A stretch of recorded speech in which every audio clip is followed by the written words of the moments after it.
Good evening, everyone, and welcome to Mingo Central High School here high up on Minor Mountain.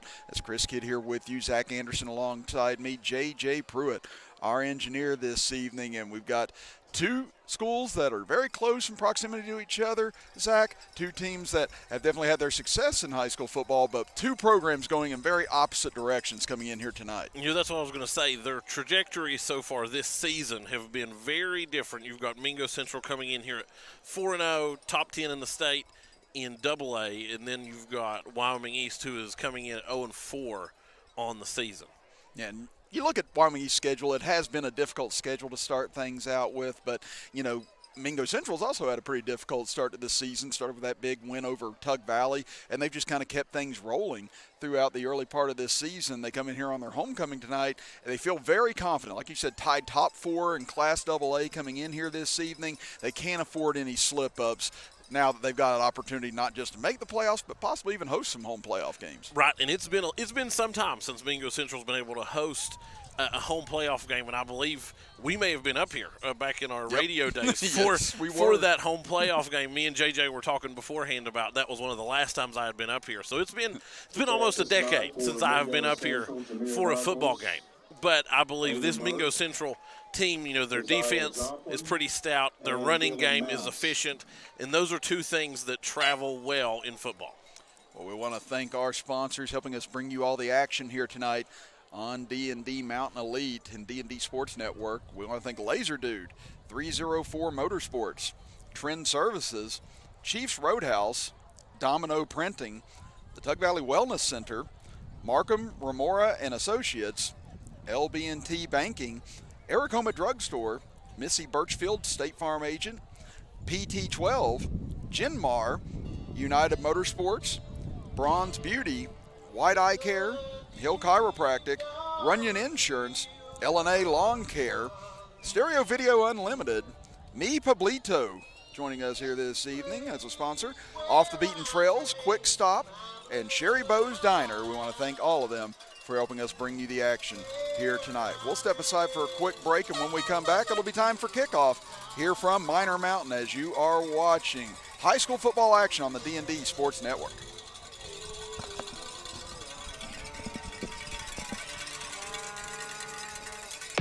Getting ready for sports means protecting those eyes. Up to 90% of sport-related eye injuries can be prevented with proper eye protection. White Eye Care knows this and is committed to providing the best protective sportswear for your child's eyes. As a proud sponsor of our community sports programs, we want to see our kids protected, from the little ones up to the big leagues. Our huge selection of eyewear makes finding that perfect pair easy. So win big this season. Call White Eye Care in Logan for an appointment today. Looking for a new healthcare provider? Come see us at Tug Valley Wellness Clinic. We take all patients from the ages 2 and up. Our staff has over 30 years of medical experience. We do everything from DOT physicals, wellness exams, adult and child, walk-in visits, and more.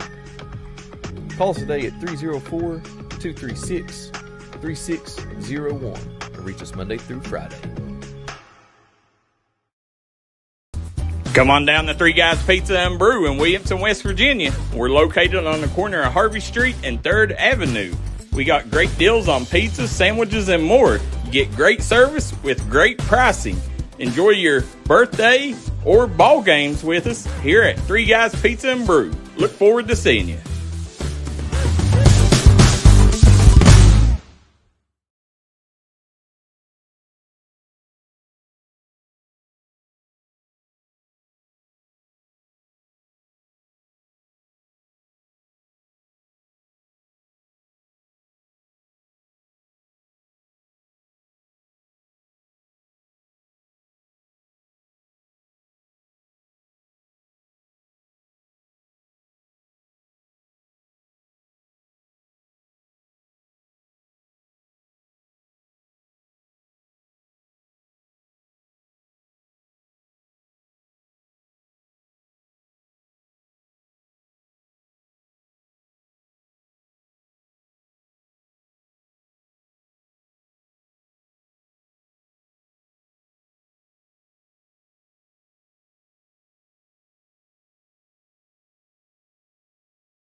Welcome back, everybody, as we are positioned high atop here above the press box here on Minor Mountain. So we're higher than everybody here tonight, getting ready for this game, Zach, as both teams meet at midfield right now. Again, Mingo Central trying to move on to 5-0, trying to send Wyoming East to an 0-5 mark.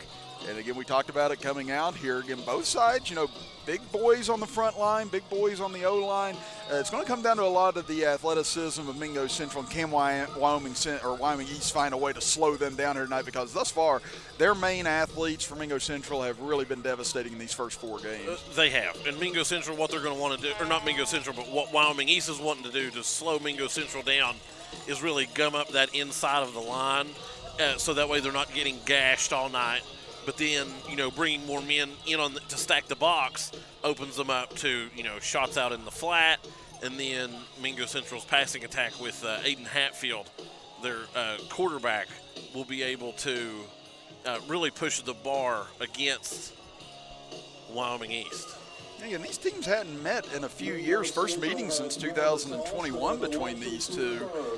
Last week, Mingo Central beat Man 27-8. Wyoming East lost at Tug Valley 44-12. And this is only the 8th time these two have met overall. Mingo Central leads the series 5-2, including taking each of the last 4. And each of the last 4, 3 of those have been one-sided affairs: 43-12, 58-13, 59-7. So you got to go all the way back to 2013 since Wyoming East actually won in this matchup. So last week I actually was at the Man Mingo Central game. I had made an appearance down there, and Man drew first blood, and they've had a struggle of a season so far trying to get things going offensively. Defense, Harvey Arms defense always does well. But, they drew first blood. But once Mingo Central started scoring, it was just like a train that could not be stopped. And it's kind of the way we felt about Chapmanville last week whenever we were down there with them and Midland Trail. I mean, Midland Trail, one of the top teams in AA coming into last week, and Chapmanville just absolutely laid waste to them in that contest, dropped them down all the way to the bottom half of the rankings coming into this week.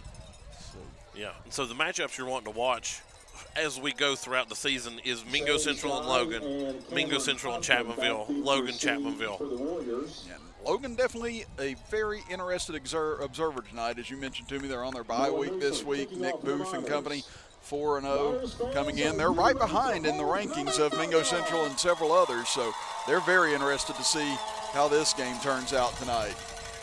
Yeah, I'm sure that Coach Booth is watching right now from Fort Booth, as he calls it. And we are excited to see how these teams fare. We are underway here on Minor Mountain as kick taken inside the 10, out across 15-20 to the 25. A little lane, but closes up quickly as James Guy on the return for Wyoming East, and they'll start out 1st and 10 at the 30. And a lot of this is going to be really coming down to how much Wyoming East can control the ball, control the clock in this game. They can't afford a lot of 3 and outs here tonight. No, they can't. So Mingo Central, they've got a good defense, good running game. Running game, you're not really going to be putting on a lot of points necessarily unless you're able to really gash the defense, which they're hoping to do. Now the Miners come to the line of scrimmage on 1st and 10. Again, you hear the wind whipping between our microphones right now as it starts to pick up. They'll go under center in the I formation. They'll hand it off deep here on 1st down. Not a whole lot to go with as they get maybe a yard, possibly 2, out close to about the 32-yard line. It's going to bring up a 2nd down and 8 now. As Cruz Cooper, the quarterback for Wyoming East. From the 31. And this will be key tonight too. Will they be able to sustain a rushing attack against Mingo Central, which not a lot of teams have been able to do a whole lot of in these first 4 games, maybe minus Tug Valley a little bit. Yeah, and Tug Valley, their skill players are some of the best that you'll see in the southern part of the state. So any team will have a hard time. Logan has an incredible defensive front, and they had a hard time keeping up with them. Well, there's a good look rush off the left side that time across the 35, close to the 37. So those are the type of runs, if you're Wyoming East, you'd love to have here tonight. Set up 3rd and manageable. Now you open up a lot of the playbook for yourself. Yeah, I mean, as long as they are able to get, 3 yards in a cloud of dust, they're going to be in good shape. But you want to avoid those long fourth downs. Now a 3rd down and 3. Go in the I formation again. They'll fake. Rolling near side. Rush pass and going to be incomplete. As Cooper trying to find Braxton Morgan on that play, and instead it's going to bring up a 4th down and 4 here. So it looks as if the Warriors are going to choose to punt. That's what I was about to say. It looks like they're sending the kicking crew out on the field. Now again, they had a promising first couple of plays, set it up in 3rd and manageable, but Mingo Central didn't bite on the formation or the play fake. Back deep to receive for Mingo Now you've got 2 dangerous men back deep to return. We've got a flag. So that came out quickly as it's going to be fielded at about the 27-yard line, taken there by Joplin. He'll come near side, has a convoy out in front, has blocking all around, runs right into the only man that could bring him down, though, and is tackled at about the 24, and another flag comes flying in late. So I wasn't paying too close of attention to the lines. I was looking, at the kicker and back here at the men set to receive. So probably a procedural penalty. Yeah, and I think Joplin maybe didn't see the Wyoming East defender that he cut back into that time. Again, had a wall of bodies in front of him and just cut back in the wrong direction, but could this possibly be a face mask as well at the end of this? Could be, and that first one came out quick. So we have a false start. False start against Wyoming, but they will decline that penalty. Has been declined. Sideline warning against Mingo Central. Okay, so they call sideline warning on Mingo, and now we saw that Mingo declined the first penalty, but they never announced, I don't think, what the flag was at the very end. I think that was the sideline penalty. Could be. Yeah, because they moved Mingo back 5 yards. But nevertheless, they open up in great field position to start out their opening possession here with 10:13 left in the first quarter, and the first half being sponsored by Stereo Video Unlimited here tonight on D&D Mountain Elite. As they'll pitch it, ball gets away, and now they're going to call it an incomplete pass. So a break for Mingo Central on the play, and that'll bring up 2nd and 10. So Stereo Video, one of my teachers a couple weeks ago had a wonderful poster for her classroom made and ordered, and Stereo Video did a wonderful job of making that, and it's just right by my house, so I stopped and picked it up and took it to her. Yeah, I was going to say they made all the signs on our tennis court at Chapmanville for all of our state champions and state championship and everything else. They do a fantastic job. So, yeah, if you're in the area, you need some things done. Stereo Video is definitely one of the top-notch places you can go to in this state. Oh, absolutely. They are second to none. Now we get a stoppage here before ball is snapped, as I don't see any laundry, but it could be a uniform issue for Mingo Central as we see a player running off. Yeah, I was looking for laundry and didn't see anything. We'll get a substitution. So it'll still stay 2nd and 10. But, yeah, they started this more last year and really cracked down on a lot of the equipment issues in between plays. Now 2nd and 10. Hatfield drops, almost stumbles. Now he'll throw it deep downfield. Joplin out there, but incomplete. It's just out of his hands. I was going to say, just hit he had his man, he had the position right, but the timing was off by maybe just a half a second or so. And so the ball, he wasn't able to survive the ground. It'll be a 3rd and 10 for Mingo after 2 back-to-back incompletions to start this drive. Again, tried a little shovel pass right in front that was dropped. And then that one, almost 6 on the board for the Miners, as Hatfield and company will go back to work. It's likely 4-down territory anyway, as they'll look to throw. Quick little out pattern, completes it, trying to break out of a tackle, but unable to. Is good open field tackle, as Burke picks up about 3 yards. So let's talk about Wyoming East defense for a second. So far, they have a tough task ahead of them in defending this Mingo Central team. But what they've been able to do is they've been able to really stick to their men. They've played good man defense out, especially in deep out in the field. So now here comes Mingo Central back out. They will go for it again. You're just stuck in no man's land here. It's too long for a field goal, too short to punt it away. So now on 4th and 7, Burke under some pressure. Quick slant pattern, but incomplete as he tried to go to Joplin, his main man. And once again, good coverage on the play, and Wyoming East forces a turnover on downs. Fortune favors the bold, but it didn't work out so well on that play for the Miners. Again, that was good defense by Eli Lester on the outside, going one-on-one. Not really the place you want to be with Joplin is one-on-one on the outside, but good job by Lester, able to hold and keep Mingo Central off the board. So both teams go essentially 4 and out on their first series, neither picking up a first down. As Cooper and company will now come back here on 1st and 10 from their own 28-yard line. He'll hand it off deep, breaking off the first wave of tacklers and pushing his way out towards the 34, maybe the 35-yard line, as Ashland picks up good yardage. Yeah, and so good move there for the Wyoming East to start off this drive. And honestly, they've shown some good push off that left side so far here tonight. That's where both of their intermediate runs have come from thus far. So let's see if that's an area where Wyoming East wants to try and pick on as this evening moves along. So it'll be 2nd and 3 now from their own 35. Mingo showing pressure, and it looks like they jumped into the neutral zone, and that'll be a first down on the penalty against the Miners. Offsides, Mingo Central, 5-yard penalty. So again, Coach David Jones of Mingo Central on the sideline trying to get everyone situated here. So it'll be 1st and 10 from the 40, and it'll be a timeout by Mingo Central with 8:31 to go in the first quarter. We'll be back after this as you're watching high school football action with us right here on the D&D Sports Network.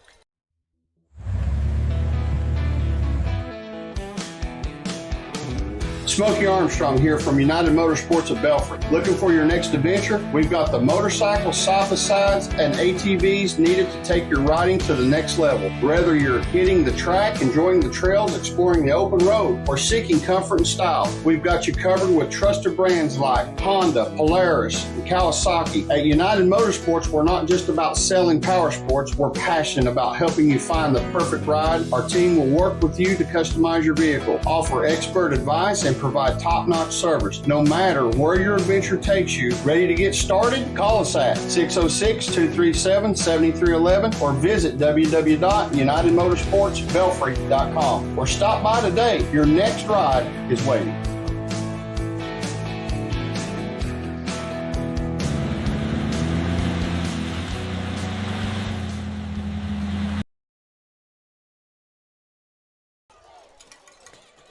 Out of the timeout, Wyoming East with 1st and 10 at their own 40-yard line. Chris Kidd and Zach Anderson with you. J.J. Pruitt, our engineer. As Cooper will hand it off left side to the big man. Ball comes out as now we've got a scrum at about the 41-yard line. Mingo Central signaling as if they have it right now. And they're going to say the Warriors apparently fell back on top of it. So, with Wyoming East right now, we had the first down of the game from the Warriors, and then you have a fumble right there, a couple yards, or about a yard and a half or so into your first play into this new set of downs. So that is a little bit of a momentum, stifler, but they were able to recover it. So we'll see how they bounce off from that.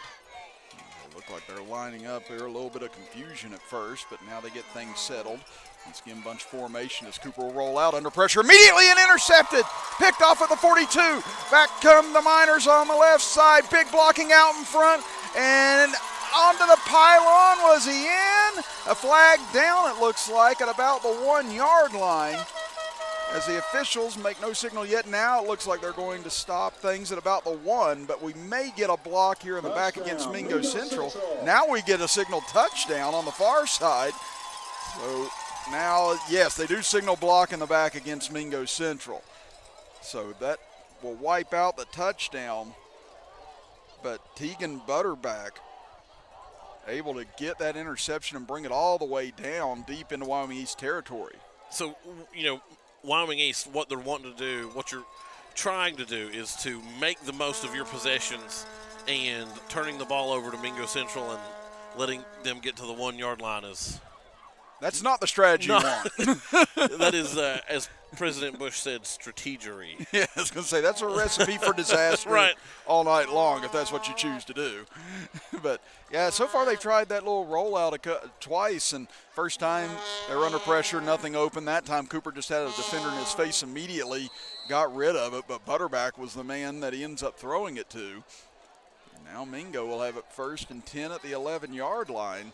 See if they can cash in where they couldn't last time on the great return by Joplin.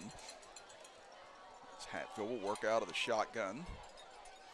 Snap it back, little pitch coming near side, but great defense on the outside. Able to get the man to the ground was Braxton Morgan, the 6'1" senior. Again, that's a big guy on the outside, and he drops that for a big loss. Yeah, the defensive end was able to make the jump off of the guard and get in and get the tight end as he was going in motion.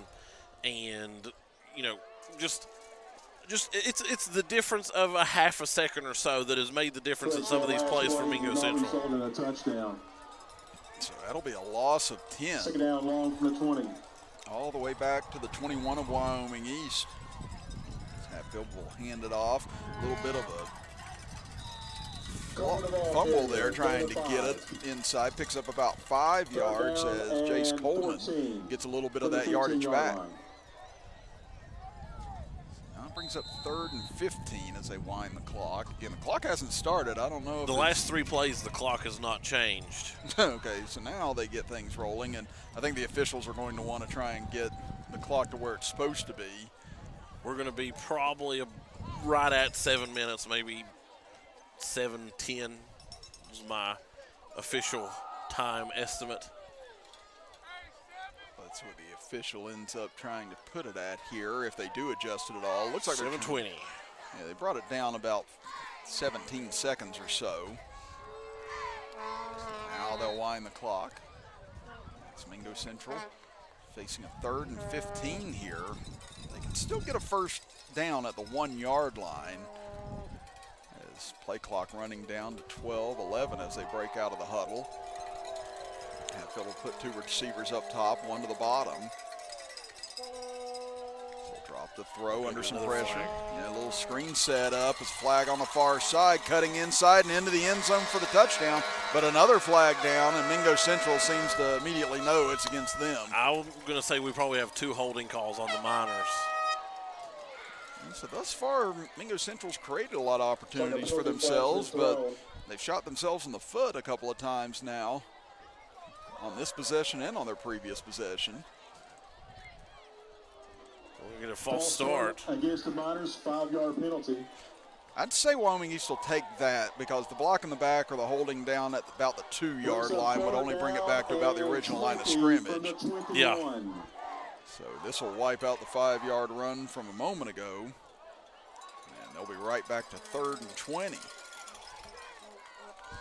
penalties have been the big bugaboo thus far for the Miners on these first couple of drives. So they set up a good screen pass that time for that score. So that's something I'd say Coach Jones will keep in his back pocket moving forward. Yeah. And neither team really so far been able to establish any momentum. Now Hatfield will operate out of the shotgun here on 3rd and 20. As goes through a couple of dummy calls and now looks back towards the sideline. Hatfield will have 2 receivers to the bottom, 1 up top, and now a flag comes in. Again, the play clock hadn't reached 0, but it's a false start against Mingo Central. 5-yard penalty. 3rd down and 25 from the 26. Well, thus far, it's just been a comedy of errors for Mingo Central on the offensive side of the ball. And it started with a called touchdown. They had 6 points at the beginning of this change of possession. And here we are still sitting scoreless halfway through the first quarter.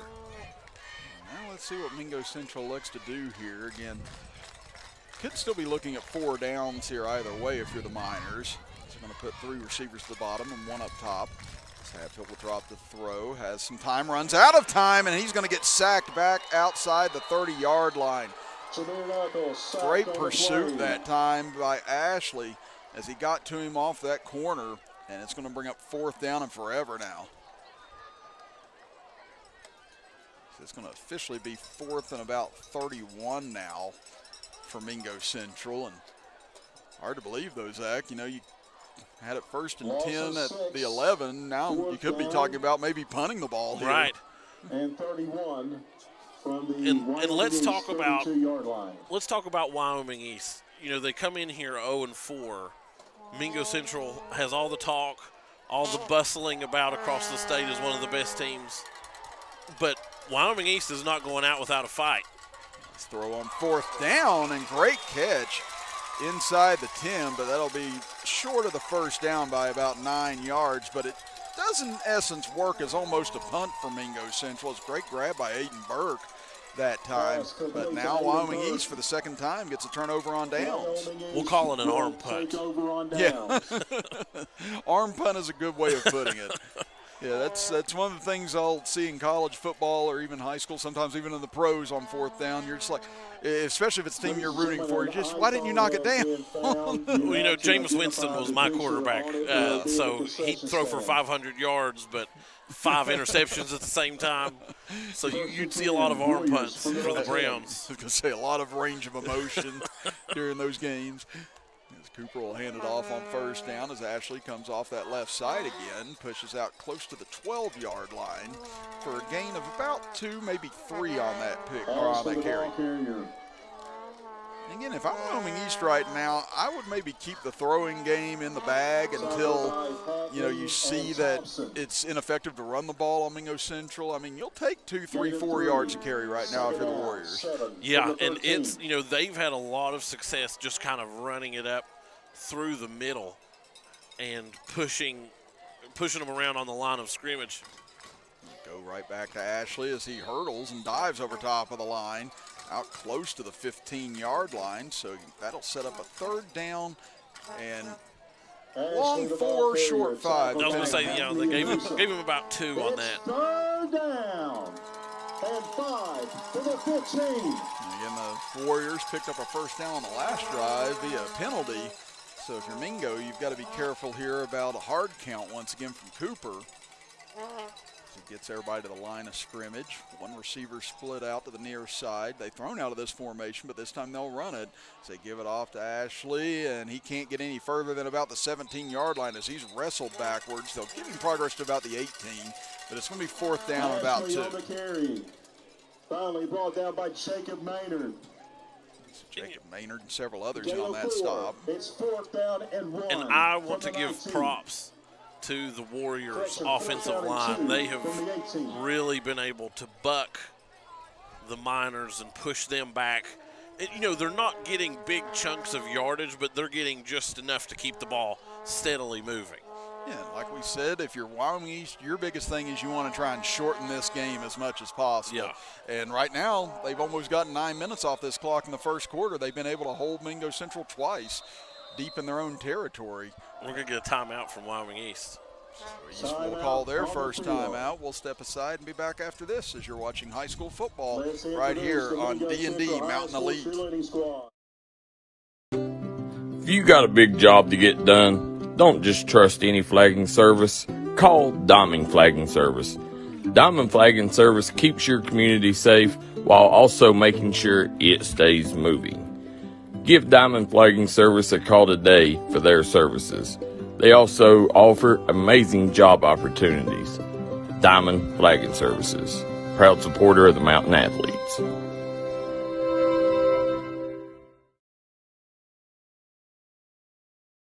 Here at Logan Bank and Trust, we are committed to serving the needs of the Southern coalfields. For any of your financial needs, we encourage you to stop by one of our 5 convenient locations or apply online today at lbnt.com. Whether you choose to stop by or visit us online, our team is here to help you every step of the way. Buying a new home, expanding your business? Choose Logan Bank and Trust. Let's bank together. Member FDIC. Equal housing. Flags come in as Wyoming East set to punt the ball away, but now they're going to be a little bit closer to their own end zone, as that'll be a false start against them. As Chris Kidd and Zach Anderson with you, J.J. Pruitt, our engineer, James Wood, the kicker, not the actor, will be standing back at about the 2-yard line. Again, taking a look at our white eye care scoreboard. Again, 0-0 our score thus far. Almost changed there as Mingo able to break through and almost get a block, but this one's going to back up. Has hit like a 9-iron and just buried itself backwards. And Mingo Central once again opens up with excellent field position. It wasn't hit like one of my 9-irons. No, me neither. It would have just kept going this way, especially if I wanted it to go back this way. It's like, oh, did that go left of the green again? But yeah, now you're looking at another possession opening up inside the 30-yard line of Wyoming East. And if Mingo doesn't get points right here, Zach, that this could be a little bit of a shaken confidence situation if you're Mingo not being able to punch it in on any of these 3 drives. Yeah, that's true. So last week they scored 28 points, most of those points coming in the second half.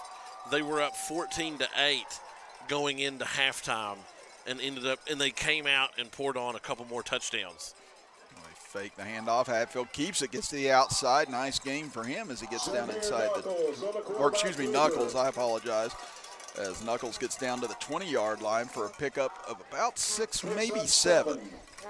And it kind of reminds me of teams like Ohio State, and I'm a very active Ohio State hater, so they'll be playing like Minnesota or somebody, or like Maryland in the first half, and it's 7-0 at halftime. I'm like, oh yeah, they're finally gonna do it. They're gonna lose this game, and then they come out and score 100 points in the second half. So. And now Knuckles drops the snap, looking around, trying to find an opening, stays on his feet, still fighting forward, but he's finally going to get dropped back at about the 24-yard line. So he gets a little bit more back and avoided complete disaster on that, but Wyoming East once again gets a nice stop and a loss of about 4 on the play. His forward momentum that he was getting, even though he had a couple defenders dragging him down, kind of reminded me of New York Giants rookie running back Cam Scatterbo, because he's got that guy's just got an unbelievable engine. Yes. And again, we do apologize if we do happen to misname some numbers. Again, we're just working off of what we have here tonight as they give it off up the middle. Nice gain inside the 20, breaking out through to the left side, getting to the pylon and into the end zone.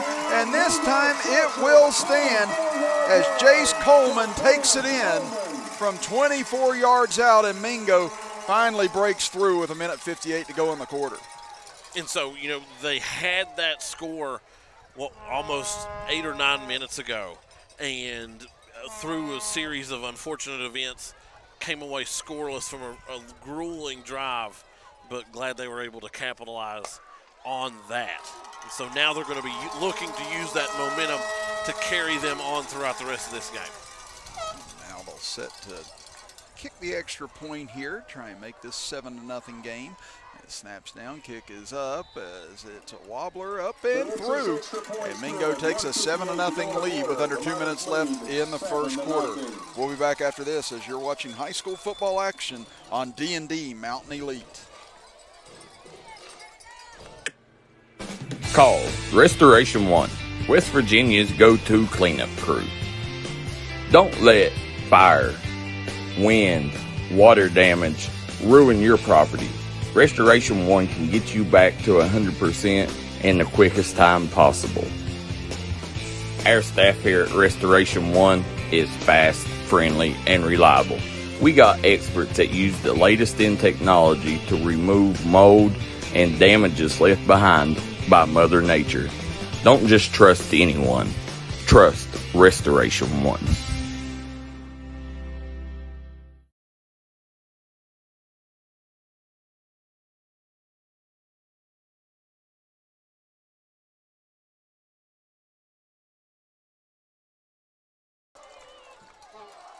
Jace Coleman, 24-yard touchdown run, gives Mingo Central a 7-0 lead. Chris Kidd alongside me, Zach Anderson, J.J. Pruitt, our engineer, as Mingo will kick it deep, and this will reach the end zone. And it'll be 1st and 10 for Wyoming East. And now Wyoming East, after getting a couple of big stops, nearly getting a third stop on a Mingo Central threat, now the Warriors do find themselves down 7-0.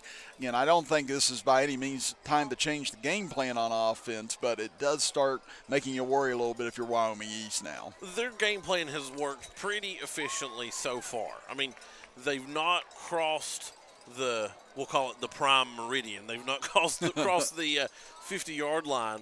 However, they have had, multiple first downs. They have really been able to, have their way to some degree with this Mingo Central defense up front. But when they start to look to other phases of the game, they start to really get into trouble.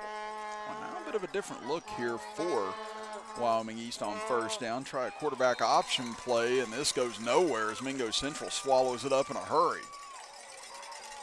They look like they're trying to see if maybe they had dislodged that ball or not. Loss of 3. But it will be second and 13 now. And as we said, we're working off the WVSSAC rosters online that they have. So some numbers we have, some numbers we don't, unfortunately, and some numbers are just jumbled up a little. So if we do happen to miscall a number or miscall a player, like we said, we're an interactive broadcast. Feel free to let us know what the correct number may be, and we'll definitely correct it as soon as possible, as this is my first game with Mingo Central all year, and I think Zach hasn't been with them either. His pass into the flat, incomplete. And again, as we said, we don't have the number for number 10 for Wyoming East right now, who's in the game, and apparently the people in the press box don't either. As the quarterback on that play, as they named him, incomplete. So it'll be third down and 13, but again, this passing game for Wyoming East, I don't know if it's got much of a chance here against these corners of Mingo and against the speed they have up front. No, Mingo Central, they've really they have started to come alive ever since their last takeaway, which ended in a touchdown. Now they're really starting to cook with grease, as they say. Now it's a big third and 13, high snap. Wow, what a one-handed grab on it, but now under pressure in the backfield, going to be brought down back inside the 10-yard line at about the 5. Great pressure that time put on by the Miners, as it looked like Dylan Mounts may have been the one that got there first. In the second quarter right now, Chapmanville is beating Williamstown 19-0. Wow, so again, that was a game we wanted to bring you tonight on D&D Sports, but had some issues up in Williamstown with whether or not we were allowed to broadcast or not, but it sounds like the Tigers definitely out to a roaring start on that long trip up north here this evening. I would say most of my life I thought Williamstown was in the Eastern Panhandle. Until last year I was in Parkersburg, and they were like, oh, it's like right down the road. I was like, oh, did not know that. How did I miss that? And again, I'll always be appreciative of Williamstown. Again, it was their girls team we beat in the state championship for Chapmanville's first girls team state championship in 2024, and it was a really good match between us. We beat them 4 matches to 3, and they were number 1, we were number 2, and I was going to wear my state championship hoodie and my ring up there tonight, but I guess they found out I was coming and said, forget it, we're not letting this idiot in here. So they didn't want anybody gloating. Yeah, so I was like, all right, I'll save it for another trip. But again, that another shanked punt gives Mingo Central another golden opportunity. 4 possessions for the Miners. All of them have been at the 30 or inside the 30 thus far tonight. As Knuckles drops to throw, has time now to step up, has a man open down inside the 10, but got hit just as he tried to get rid of it, and incomplete. Lieutenant Bryant falls incomplete. Second down 10 from the 23. Wanted to try and find Brian on that play. Had him wide open, then the defender closed, and maybe might have been a break that Knuckles left that pass short at the last moment. Might have gotten his receiver blown up or possibly an interception on that play. And we've had a pretty even, I would say, mix of, between the run game and the pass game. A couple weeks ago when I did the Logan-Tug Valley game, there were 7 run plays in the whole game between both teams. Mingo here looking, go to the ground this time as Coleman breaks free. Coleman inside the 10, inside the 5. He's into the end zone again as Jace Coleman, with both touchdowns here in the first quarter, has opened up a 13-0 lead. And now this is where Mingo has really started to, they're going to start blossoming off of these scores that they've got so far. Come in, you score off of a turnover, your next possession, go down the field, score, and they're just creating so much space in the middle of the field that it is, and they've got the speed to use that to their advantage. And right now we talked about how it could possibly be a snowball rolling downhill if Mingo's able to get things going, and right now that appears to be the case as the extra point hits the fire truck over the top of the fence, and it's now a 14-0 lead for the Miners. We'll step aside and be back after this as you're watching high school football action on D&D Mountain Elite. Here at Logan Bank and Trust, we are committed to serving the needs of the Southern coalfields. For any of your financial needs, we encourage you to stop by one of our 5 convenient locations or apply online today at lbnt.com. Whether you choose to stop by or visit us online, our team is here to help you every step of the way. Buying a new home, expanding your business? Choose Logan Bank and Trust. Let's bank together. Member FDIC, Equal Housing Lender.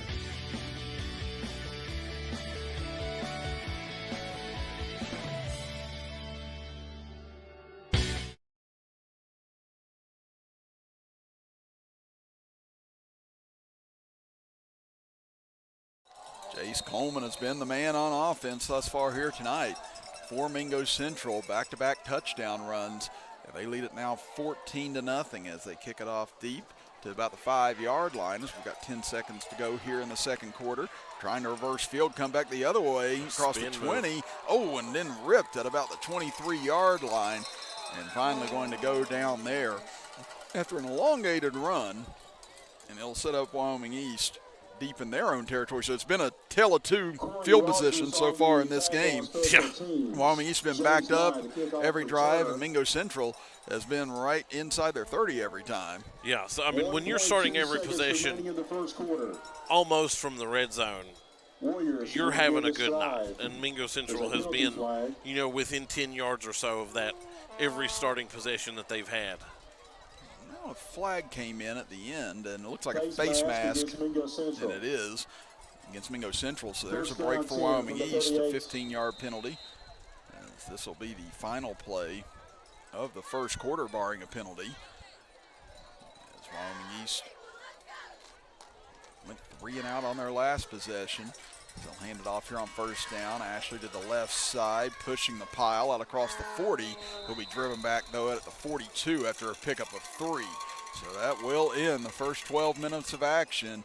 And here from James H. Buck Harless Stadium, it is Mingo Central leading it 14-0 over Wyoming East. You're watching high school football action right here on D&D Mountain Elite. Getting ready for sports means protecting those eyes. Up to 90% of sport-related eye injuries can be prevented with proper eye protection. White Eye Care knows this and is committed to providing the best protective sportswear for your child's eyes. As a proud sponsor of our community sports programs, we want to see our kids protected, from the little ones up to the big leagues. Our huge selection of eyewear makes finding that perfect pair easy. So win big this season. Call White Eye Care in Logan for an appointment today. If you was pushed out of the area because of loss of work in the coal industry, look no longer. Jim Marr is here for you. Jim Marr is now hiring for all positions in the coal field. Stop by their offices in Logan, West Virginia or in Wheeling, West Virginia and apply today.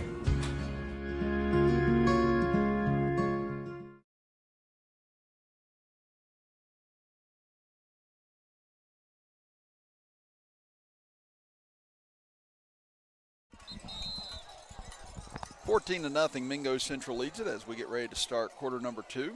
Chris Kidd here with you, with Zach Anderson alongside me, JJ Pruitt, our engineer, and our first half being sponsored by Mi Poblato, along with Off the Beaten Trails Quick Stop and Sherry Bo's Diner.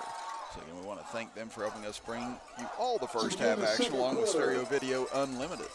You know, Mi Poblato over in Mate 1. They used to have a location in downtown Logan, and back when I was at the radio station, me and Jay and Joe would go over there every once in a while for lunch.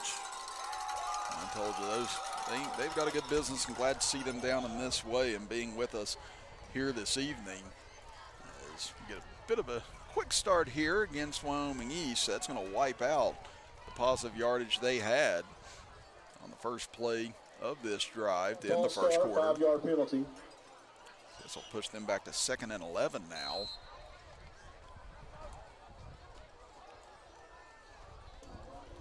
Second down 11 from the 37. This is the first offensive play they ran from this side of the field as they're going to pull it dead. Now it's Wyoming East that's got laundry problems. That's a 5-yard penalty. So again, we saw Mingo Central have their issues with penalties in the first quarter. Now Wyoming East had it bleed over onto their side. 32. So that's going to back them up 5 more yards. So they face now 2nd and 16. Coming up at the half. Again, these are little penalties that Wyoming East can ill afford to have with the difficulties they're facing moving the ball right now. Yeah, especially when you've got, you've got a 2-score deficit and, shooting yourself in the foot. And now they're going to get dragged down from behind as Maynard gets the sack.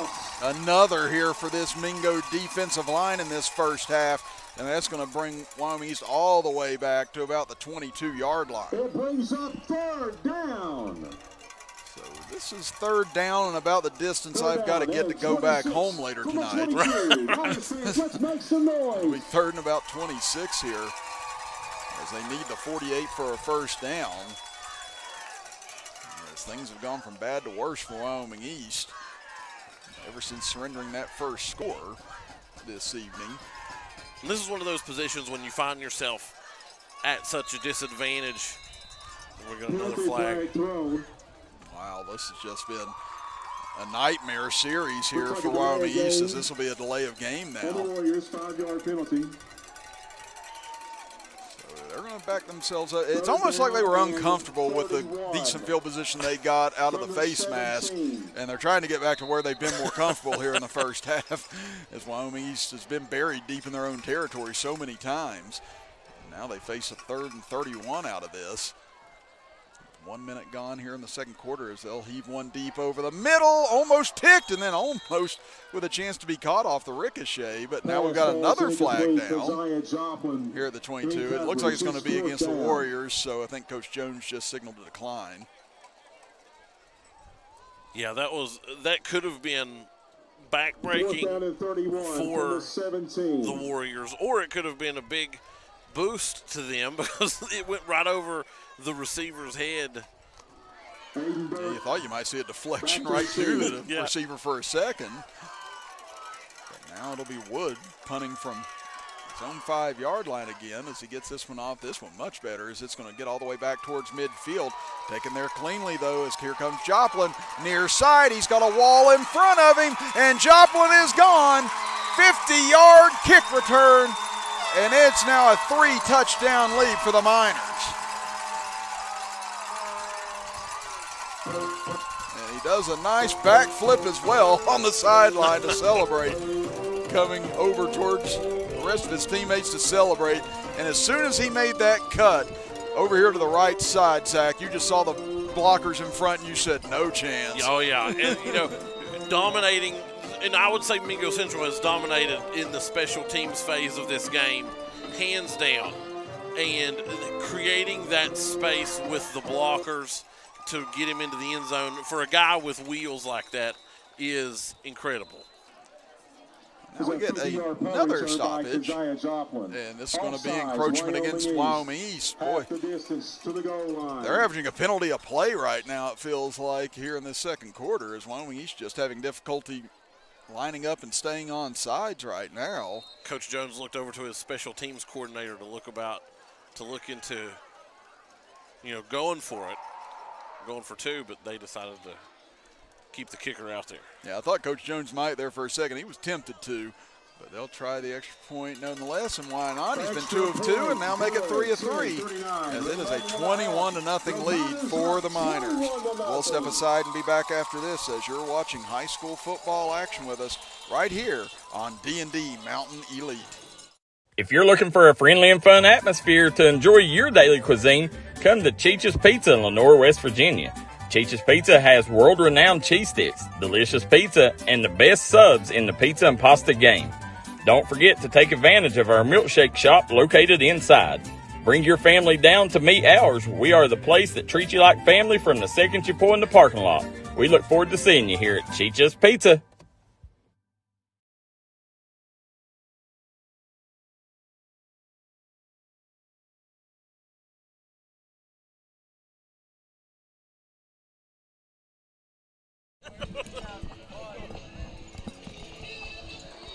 Kickoff or punt return for touchdown by Joplin. Makes it a 21-0 lead. Chris Kidd and Zach Anderson here. JJ Pruitt, our engineer, on Minor Mountain on this Friday night. And boy, Zach, you called it in the pregame. It's almost like once this Mingo Central club kind of gets warmed up and ready to go, it's just very hard to stop this train from running over top of you. You know, it's the avalanche effect. It's like once I can get that win, and I've seen teams do this at every level of athletics, once I can, get a small win within the game, whether it's a turnover, whether it's a score, whatever, I can use that to propel myself forward and to kind of get that, and then it starts to build the intrinsic motivation. So, and that's what Mingo Central has done. They score, and then once they start scoring, they don't stop, and that's what we've seen so far. They had to bring a player off from Mingo for a uniform malfunction, as now they'll punt it away or kick it away. As this one to be driven back inside the 5. Wyoming used to let it bounce, and it finally reaches the end zone. I didn't know if it was going to, Chris. Oh, boy, that thing just kind of hit and deadened out at the 3, and you could maybe feel Wyoming East's heart stop there for a moment. Knowing how these last 5 minutes have gone, I think they probably wouldn't have been too surprised if it had just died there at the 1. To use a golf analogy, that was like me using my sand wedge. And checked up. Yeah, I hit it out of the bunker and it just stops. I was going to say, didn't see a lot of that from Ryder Cup today. Unless you were wearing blue. Right. Yeah, and I turned it on for a little bit at school and everything. I had to explain what it was to a few of my students. And it's like, that's stupid. I was like, just go back to work.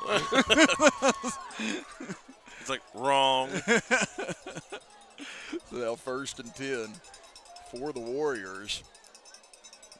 They're looking to try and stymie some of this momentum that's building up. And once again, another false start against Wyoming East. This is false start Warriors. That's a 5-yard really penalty. been.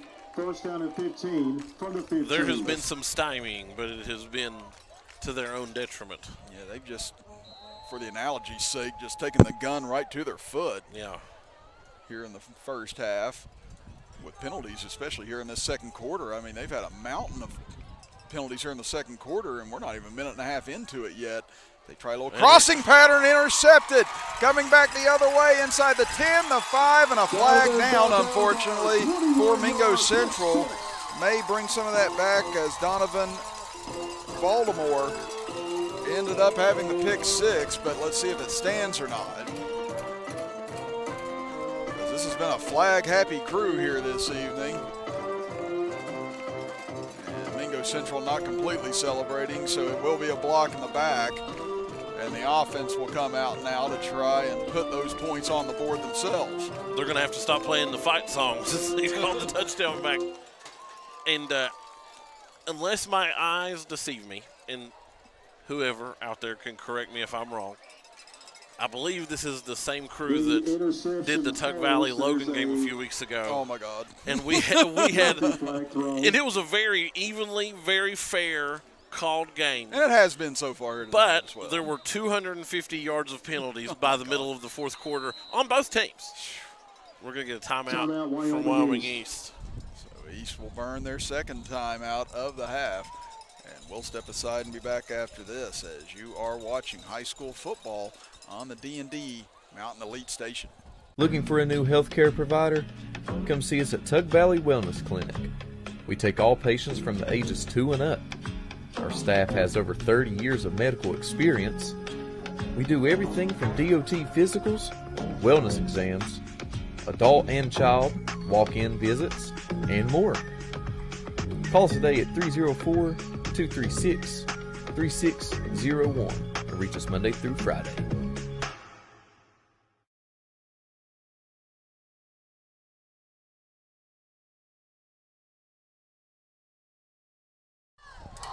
Mingo Central has yet to start a possession on their own side of the 50-yard line here tonight.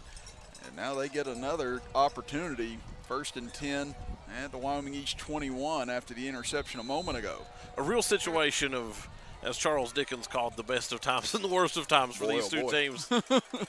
That's a perfect way of putting it right now as Knuckles puts it in the air, complete to the near side, breaking out of one tackle, shifting his way inside the 10-yard line, and it'll be 1st and goal to go as Aiden Burke with a great move there after that initial catch.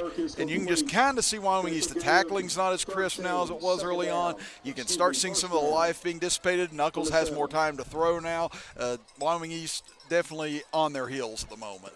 They are, and they came out. They were strong. They were very stout and vicious on defense. And now, like you said, the rushers are not coming into the quarterback nearly as strong, nearly as fast. And that happens, especially in high school, especially really at any level of athletics. We're going to get another flag. My goodness. I've seen more flags so far here in this first half than I think I've seen in the first 3 weeks of the season so far. Not me. I was with these fine folks in Naugatuck until 11 o'clock a few weeks ago. And again, I'm not dissing officials. I was an umpire for baseball games. I did 4 games. It's not fun. It's not fun. I did 4 games in a row. The first 3 games were fine. The last time, you get tired. And all these guys, they don't do this professionally. This is, a side hustle for them just as much as it is, anybody else. So it's, now they'll no try hate. a fade to the far side, nearly completed. Again, that's a tough play and tough attempt for Joplin. Nearly came up with it. But now it'll be 2nd and goal from the 12-yard line for Mingo Central. I tell you what, Coleman and their rushing attack has really been unstoppable thus far for Mingo Central. It has been. Their line play, their rushing protection has been excellent. They've been able to, get him gaps, make plenty of space for him. Now Knuckles on 2nd down. They'll give it off, and as soon as we mentioned it, it's an immediate stop up front as Wood able to get a hold of Joplin and stop him. So that'll be 3rd and goal now from the 15. Like we said, there's no such thing as an announcer's jinx, but it sure feels like it sometimes. It does. And, we've been doing this long enough to where it's like I'm going to say something, and I know the second that I bring it up, the opposite is going to happen. Now Mingo Central taking their time here on this 3rd down play. Again, they've got 2 timeouts remaining, Wyoming East with 1. As they'll get to the line of scrimmage here. Again, they had a pick 6 that was called back for a block in the back. Now on 3rd and goal. Knuckles with time, now running out of time. Rolls near side, throws towards the end zone, but incomplete. Tried to hit a leaping receiver towards the near side, Burke, and that'll be 4th and goal. And if he would have been able to reel that in, that would have been probably the play of the night if he was able to stay alive for that catch. So the PA announcer said that it was 4th down, but now it's 4th down. And let's see what Mingo Central likes to do. They could be in field goal range here. It appears they are. So they're going to attempt the field goal here from about 32 yards out. Always take the points. I was going to say, if you've got the attempt here and your kicker's got the range, especially with it being 4th and 15, this is a good call right here to see if you can get some points out of this. And this kicker, he's got a leg on him. And, in high school, it's varying from team to team. How well can this guy kick? Well, he puts a drive into this one and mashes it through from 32 yards out, and it is a 24-0 lead now for Mingo Central. We'll be back after this as you're watching high school football action on D&D Mountain Elite.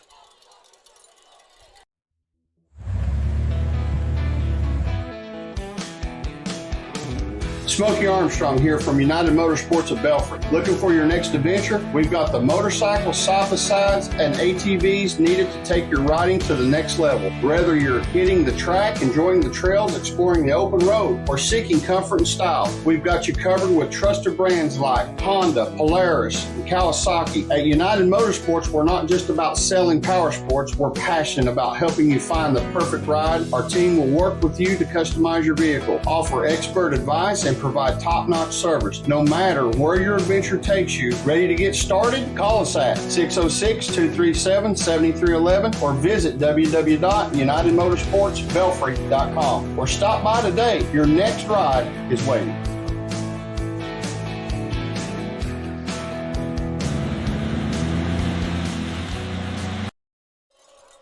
24-0, Mingo Central leading it, looking to go to 5-0 on the seasons. Chris Kidd and Zach Anderson with you. J.J. Pruitt, our engineer.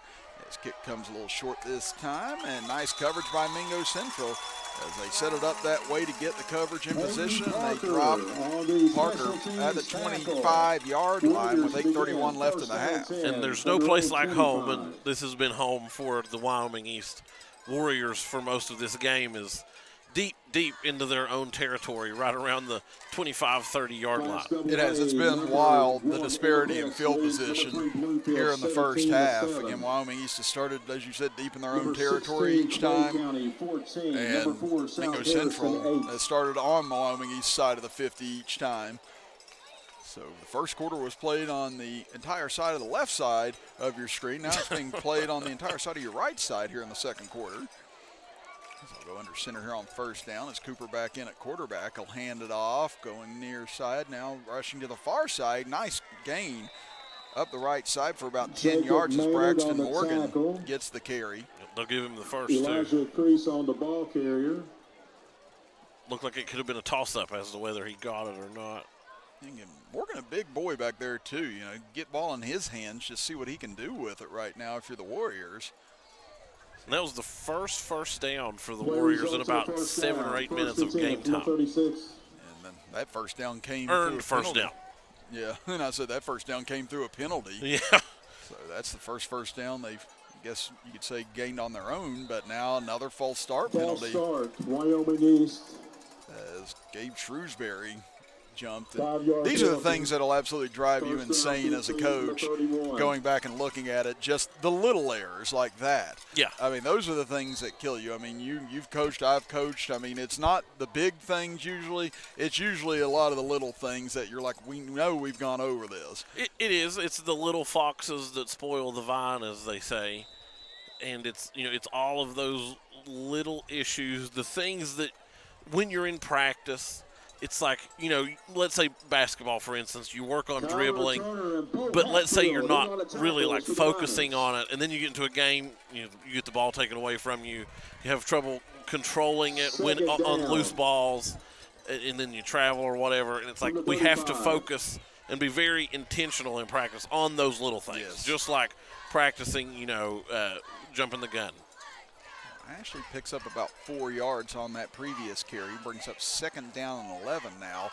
Mingo Central crowding the line of scrimmage. They come near side with Morgan. Nice cut by him to get upfield as Mingo Central had it walled off, and Morgan turns it into about a 5-yard pickup, but it'll bring up 3rd down and about 6, close to 7 here for Wyoming East.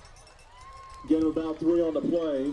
And Chris, the sun just set up here on Minor Mountain, and I was saying during one of the breaks, it was 80 degrees today, and I was like, I really don't think that I'll need anything heavier than a T-shirt. And before I walked out of the house, I was like, well, I'm going to put on this sweatshirt. I'll probably be too hot, but whatever, and I'm glad I did. I was going to say, it feels like a little bit of a beach breeze right up here now, but, beach in the fall is a little bit different from beach in the summer. It is. Unless you're at, like, the Outer Banks or something like that, it gets kind of chilly. As Cooper puts it up top, trying to find Wood. On that 3rd and 7, overshot him, and it'll be 4th down and 7 now. So let's see what Wyoming East selects to do. Again, they've punted it away several times. Could this possibly be the first time we see Mingo Central have to snap the ball from their own side of the 50 if they punt it? It could be. And let me just say, I'm not a football coach. I'm an enjoyer of football. I would consider myself a ball knower in that sense. I'm not a football coach. About 5 minutes remaining in the half. You need to head towards the However, area. I can say from my experience of playing college football on PlayStation and Madden that 4th down I'm definitely going for, as we're going to get another flag. Yeah, it came down immediately as kick is fielded coming near side across the 50, into East Territory again, and a big hit laid on at the end by Aiden Burke. And it'll be, once again, great field position for Mingo. As that flag came out quick, so you figure this is a procedure penalty against Wyoming East. Most likely, which Mingo Central, I'm sure, will deny. And, again, the Miners will not be. False start is going to be declined. And, again, the Miners have not started on their own side of the field all night long. Well, again, we want to thank our first half sponsors here tonight, bringing you the action. Stereo Video Unlimited, along with Mi Pueblito Mexican Restaurant, Off the Beaten Trails Quick Stop, and Sherry Bo's Diner. And if you take a look as well, Zach, at our White Eye Care scoreboard, 24-0 Mingo Central dominating this first half thus far. You know, White Eye Care, I worked there briefly before becoming an educator. Yeah, see, Zach's been fired like 20 different times. You just got to remember that. No, I'm joking. I'm joking. Oh, I know you're joking. I lived it. I didn't want anybody else to think that. I was like, no, Zach's great. Yeah, I loved working up there. Worked in there between graduating college and becoming a teacher. And anytime I go back there, anytime I visited, they always take great care of you. Knuckles and company set to go here on first down. Little shovel pass coming. Now that breaks through inside the 20, 15, 10. Look at that speed. And into the end zone for another Miner touchdown. Wow, what an explosion of speed that time.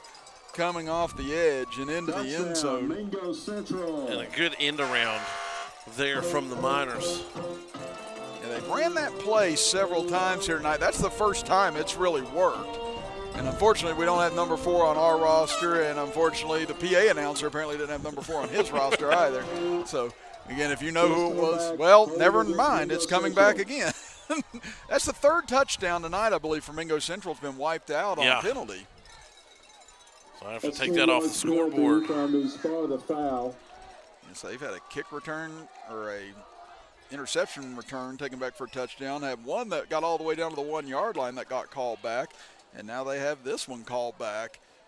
So we talked about Wyoming East shooting themselves in the foot here in the first half. And Mingo Central's taken the gun away from Wyoming East a few times, said, let me see how that works. And they've hurt themselves because this game could be much more out of hand than just 24-0 right now. As Knuckles back to throw, runs out of time as he steps up. And he'll get a little bit of yardage down to about the 35-yard line, and he'll bring up second down and long. Yeah, you add another, 14 to 16 points like this game could be, and you're looking at a very out-of-hand contest and almost getting into the territory of a running clock in the second half. Yeah, right now it feels like Mingo Central's almost propped up Wyoming East a little bit, like Wyoming East's been ready to go down after the punch, and Mingo's like, no, not yet. It's like, stay up here a little bit longer. As they go back to work here on 2nd and 18, and once again we get a flag. I'm shocked. I know. False start on the Miners. That's a 5-yard penalty. It has. It's been unlike any half I've seen so far this year as far as penalty flags go. There was some discourse a few years ago about the overabundance of false starts getting called at the college level. And there was an analyst that I was listening to, and they were like, I understand you want every game to be called perfectly, but it's not going to because these are not professional athletes. Burke, what a grab on the outside as he tiptoes the sideline, and he gets close to first down yardage, so that gets most of it back, and it'll be third down and about 3 for Mingo Central. But yeah, I completely agree with that. If you nitpick at every little thing, I mean, it just eats away at the game and the competitive balance of the game eventually. It does. It kind of takes away the momentum from either team. And it adds a lot of time as we've got a warrior down on the field. Yeah, we've got 2 of them down on the field, so while they attend to them, we'll step aside for a break and be back after this as you're watching high school football on D&D Mountain Elite. Here at Logan Bank and Trust, we are committed to serving the needs of the Southern Coalfields.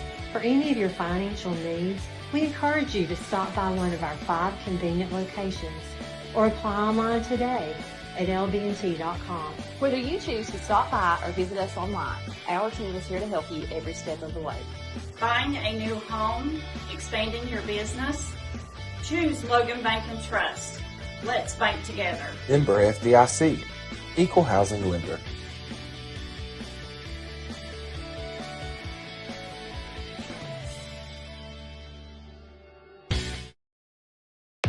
Getting ready for sports means protecting those eyes. Up to 90% of sport-related eye injuries can be prevented with proper eye protection. White Eye Care knows this and is committed to providing the best protective sportswear for your child's eyes. As a proud sponsor of our community sports programs, we want to see our kids protected, from the little ones up to the big leagues. Our huge selection of eyewear makes finding that perfect pair easy. So win big this season. Call White Eye Care in Logan for an appointment today. If you got a big job to get done, don't just trust any flagging service. Call Diamond Flagging Service. Diamond Flagging Service keeps your community safe while also making sure it stays moving. Give Diamond Flagging Service a call today for their services. They also offer amazing job opportunities. Diamond Flagging Services, proud supporter of the Mountain Athletes.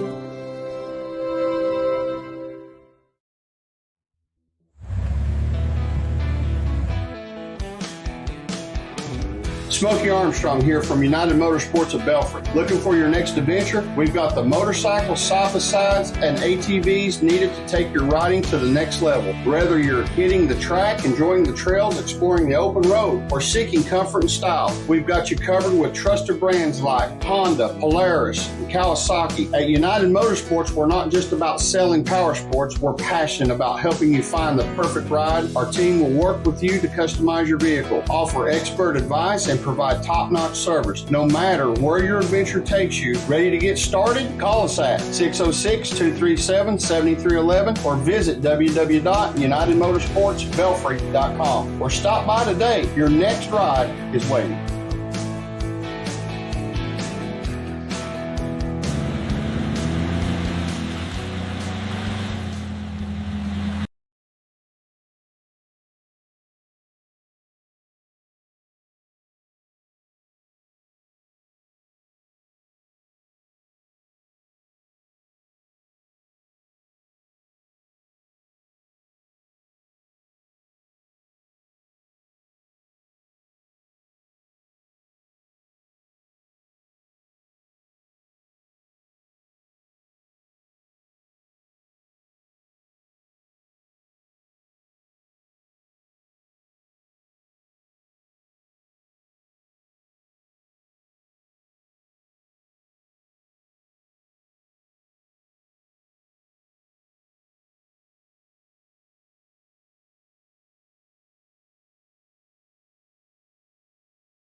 Welcome back, everybody, here on D&D Mountain Elite. Chris Kidd, Zach Anderson with you, JJ Pruitt, our engineer. Again, we had a player down from Wyoming East, and they elected to stay with the most safety of protocols that they could and brought the ambulance out and brought him out on a stretcher. Unfortunately, we did not see the player that was down for Wyoming East, as he was huddled around the entire time as the ambulance is right now exiting the field. But, you know, they had removed his face mask and had him on the gurney as they got him out of here, and he seemed to be communicating with some of the Wyoming East coaches as he was being loaded into the ambulance. So we're hoping for the best right now, and if we get any updates on the player or the condition, we'll try and pass that along to you, as they've taken him out just as of now. Yeah, and you know, you hate to see a kid get injured, especially any kind of injury is bad, even if it's just cramping up on the sideline or on the field or anything like that, but especially when it's so severe that they have to take them out in an ambulance. Yeah. We're hoping it's just a precautionary measure more than anything, and hopefully that's all it is. Again, we didn't see a lot of panic down on the field from where our vantage point, and like I said, I don't really want to speculate further on any of those things, because obviously I'm not a medic and I wasn't down there. But yeah, we'll try and pass things along as we get any information. It's back to action. Knuckles completes a pass on the near side, and that'll be enough for a first down for the Miners on that 3rd and 3 passing catch. And he'll make it out of bounds, so they will stop the clock. And the Miners have really dominated this game. Offense, defense, special teams. 1st and goal from the 13. Now they'll have it first down and 10 from the 13-yard line as we fade under 5 minutes to go here in the first half.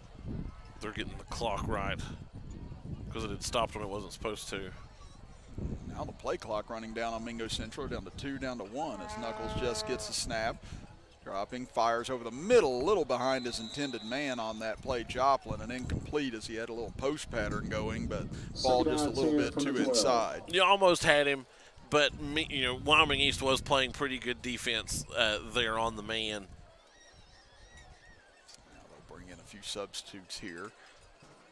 As we said, Mingo Central has had every possession on the side of Wyoming East 50-yard line so far here tonight. Wyoming East has yet to cross midfield in this game.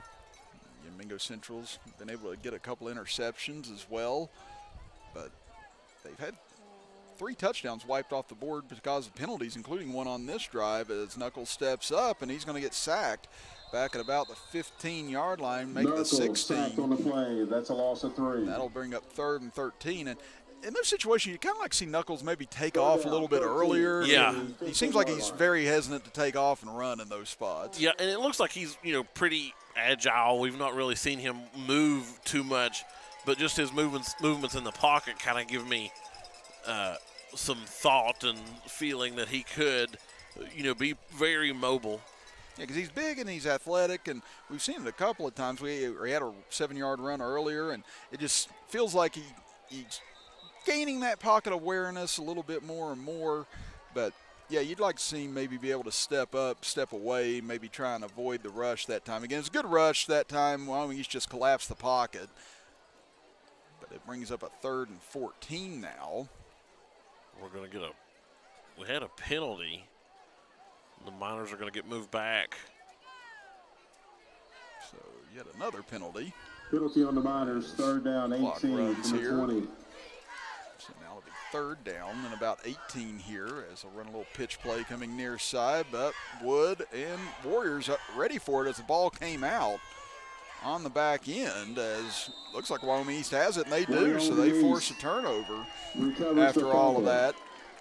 And Wyoming East able to keep points off the board on that possession. So once again, Mingo Central, they lead it 24-0, but you got to feel like Mingo Central sideline maybe not totally happy with their performance here in the first half on the offensive side. No, they've had some, you know, self-inflicted errors that have taken about 21 points off the board, which would put this well into blowout territory should they have held.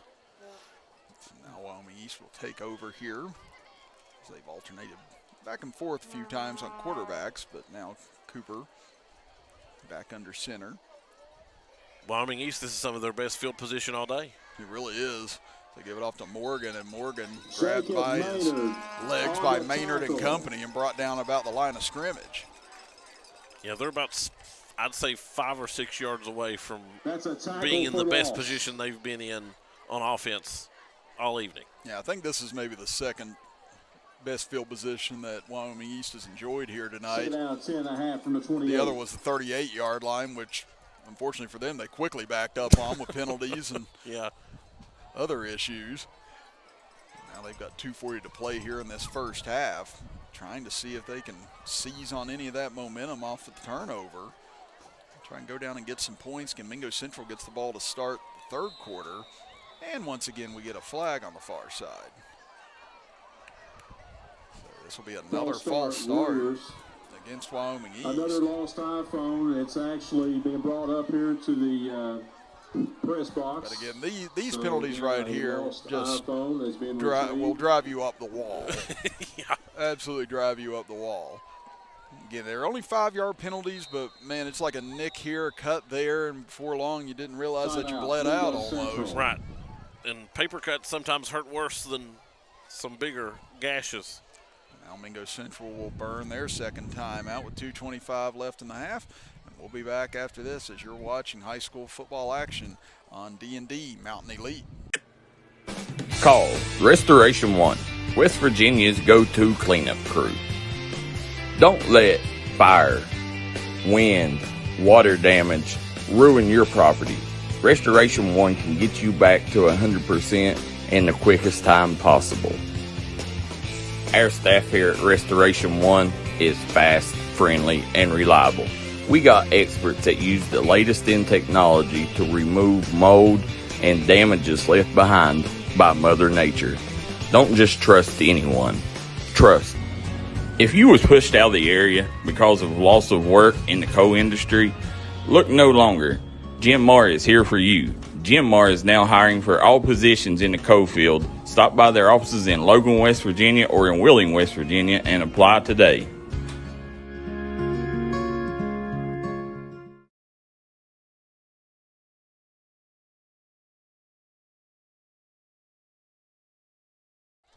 One timeout remaining for both sides now in the first half. 2:25 to go. As quick throw here on second down, little slant that was dangerous there and almost intercepted again, but it'll bring up third down and 15. It was like throwing chum to a shark in the water. It was, the cornerback was waiting and he was ready to pick that off, just a little bit off. It brings up a third and 15, and as we said, Wyoming East has not had a whole lot of success throwing the ball tonight. A pair of interceptions, and I'd be hard-pressed to think about a completion they've had here in the first half. So work out of the pistol this time. High snap. Cooper has to tap it to himself. This time does complete it on the far side, but it goes nowhere in a hurry as several Miners come in and lay a big hit. And now it'll bring up fourth down and about 13 as Mingo. Let's see if they burn their time out here, and they will. So that'll be the final timeout of the half now for Mingo Central. One left on Wyoming East side as Mingo Central has been deadly on punt returns here tonight. Again, they've got one return for a touchdown. They've had two others that nearly broke for touchdowns here in the first half. So if you're Wyoming East, that's been a difficult area for you to try and find success as well. I mean, even though they've kicked it away from the returners, they've been short or checked up and kicked back. So special teams has been an area, too, where Wyoming East has not found a whole lot of things to smile about. No, they've not really been able to get their footing in any phase of the game. But special teams has been especially lethal for Mingo Central in how they've been able to handle it against Wyoming East. Wyoming East back onto the field as Mingo Central goes back, try and set things up. Again, Burke will be the deep man. We'll see if they put Joplin back as well. appears they will have both return men back. So a lot like Chapmanville, whenever we've watched them, they put Austin Atkins or Trey Ward back. There's really no safe place to kick it to other than out of bounds, as that looks like that's what Wood's aiming towards this time as he gets it towards the side, but it's going to be returnable. Picked up by Joplin, comes back near his side, but great coverage that time by Wyoming East, and they shut him down. And we're going to see the first snap of the game for Mingo Central from their own side of the 50. Even though it's not by much. You talk about Trey Ward, statistically one of the fastest kids in the state. Yeah, that kid is an absolute burner when he gets the ball in his hands. We saw him with a couple of touchdown catches last week here on D&D Sports. He won the 100-meter dash, right, in the state track tournament last year. He transferred over from Mann High School this year. Played with Chapmanville. And so far, the returns have been very good for the Tigers and Trey Ward and what they've been able to do in the first 3 games. They lead at the half, 19-7 over Williamstown. Nice little screen set up near side for Burke. Burke, upended right at midfield as he was caught by his feet, and now he's down on the field. Let's see if he's able to get up. And hopefully it was just maybe the shock of being tripped up that quick as he was reaching his full speed. Frustration. Yeah, because if he would have broke out of that, he might have been gone. Yeah. That was a great design that time by Mingo Central setting that up. Miners get the ball here, 2nd and 3 from the Wyoming East 49. Wyoming East out of sorts right now, but they get in on the blitz. Now Knuckles takes off, lobs one, had a man, but a little too tall. That could have gone for big yardage as well. Knuckles pass, incomplete. 3rd down and 3 from the 49. That's really been the story of the first half for Mingo Central on offense, is almost. Yeah, it has. Mingo Central has been their own worst enemy so far tonight. And that's, they've got a 24-point lead. But, like we've said, it could have been more had it not been for some self-inflicted wounds. Got a minute 14 now. It's Coleman, who has 2 touchdown runs into the game, gets the handoff. Here he goes again. He's got the first down. And that's the thing, Jace Coleman, anytime they put the ball in his hands tonight, something good has happened. So I wouldn't be surprised to see him start getting more carries as this game goes along, because he's been very potent.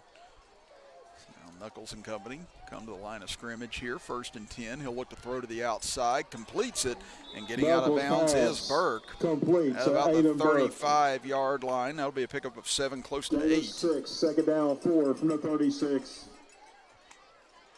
they're going to spot him actually at about the 36. I thought he'd extended the ball down to about the 35.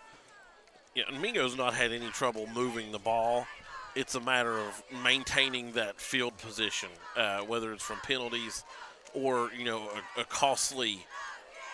What a throw into the boundary, wide open and taking it in. Let's take a good look around, though, first and see if there's any yellow anywhere, and it doesn't appear to be, so it looks like we're going to get 1 touchdown to stand up here tonight. A good play there for Mingo Central, puts them back at 30. 30-0 now. Mingo Central leads it, and we got a fun little stat from Joe Kinzer before the game, said that Mingo Central was 92-3 anytime they scored 30 points. So looks like they're in good territory right now as far as Joe Kinzer's stats go. And it makes me wonder what happened those 3 games. Well, now they're going to run a fake here on 2-pointer. They throw it in the end zone. This has no chance. That'll be incomplete, and it'll stand at a 30-0 lead right now with 53.6 seconds to go in the half. We'll be back right after this as you're watching high school football action on D&D Mountain Elite. If you got a big job to get done, don't just trust any flagging service. Call Diamond Flagging Service. Diamond Flagging Service keeps your community safe while also making sure it stays moving. Give Diamond Flagging Service a call today for their services. They also offer amazing job opportunities. Diamond Flagging Services, proud supporter of the Mountain Athletes. Come on down to 3 Guys Pizza and Brew in Williamson, West Virginia. We're located on the corner of Harvey Street and 3rd Avenue. We got great deals on pizzas, sandwiches, and more. Get great service with great pricing. Enjoy your birthday or ball games with us here at Three Guys Pizza and Brew. Look forward to seeing you.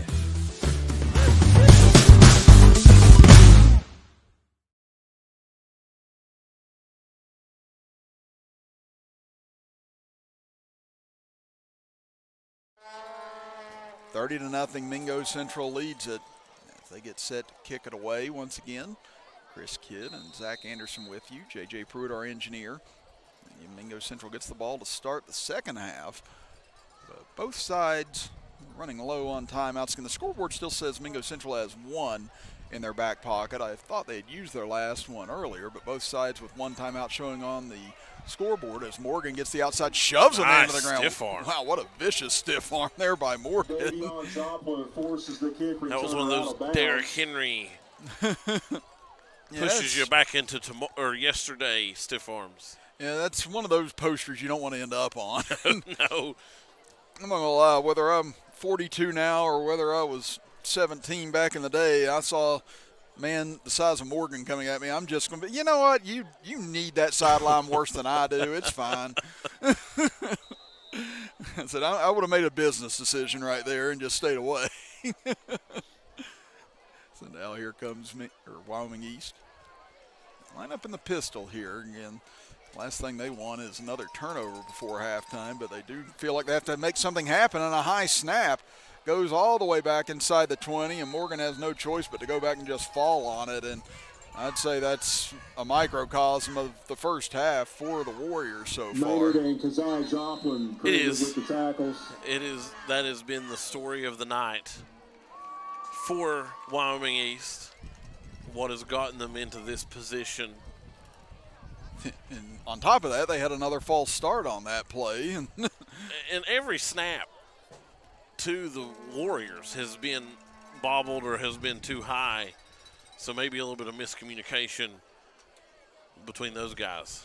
Yeah, you were kind of waiting on that to happen. They've had several that have nearly gone over the quarterback's head here in the first half, and that one was just completely airmailed over. 26 for the 19. But yeah, if I'm Wyoming East now, I'm probably just going to try and take this into halftime as soon as I can.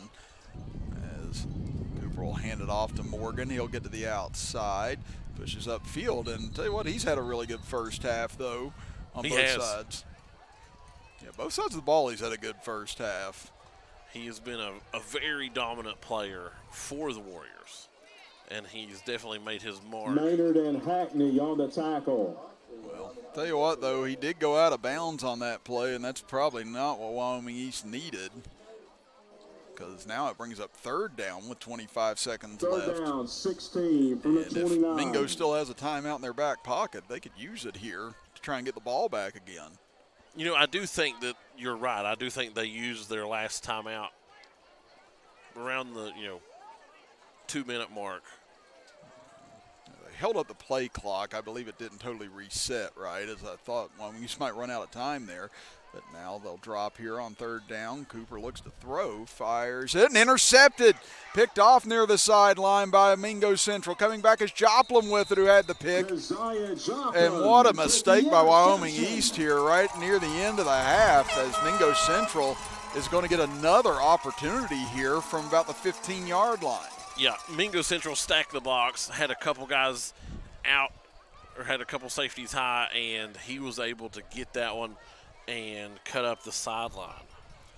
Again, you just kind of felt it from Wyoming East in there. You just felt like it's time to maybe take it to halftime, and they tried to roll the dice there, and they got bit by it. And now let's see if Mingo can make them pay even more, as it looks like they're going to bring on the field goal unit right now, as this will be from the same distance, just a different hash mark that they converted from earlier. So this one will be from 32 yards as well. Snap is down, kick is up. This one looks like it's going to be short, though, and it will be, as Wyoming East may have gotten a piece of that at the line of scrimmage. So now if you're Wyoming East, let's see if they elect to take it into halftime. Right. Again, Mingo Central had no timeouts on the last possession, so they really didn't need to run a play that was going to put themselves in danger. Right. That was the smart play call, to keep your players healthy, thinking of their safety and well-being. Well, let's see what Wyoming East elects to do here. Again, they've got one timeout left from their own 20. Mingo Central is definitely out of timeouts after electing to kick there, I would imagine. They wanted to try and see if they could get points in the quickest way possible with no timeouts. And now Wyoming East, what could be the final snap of the first half.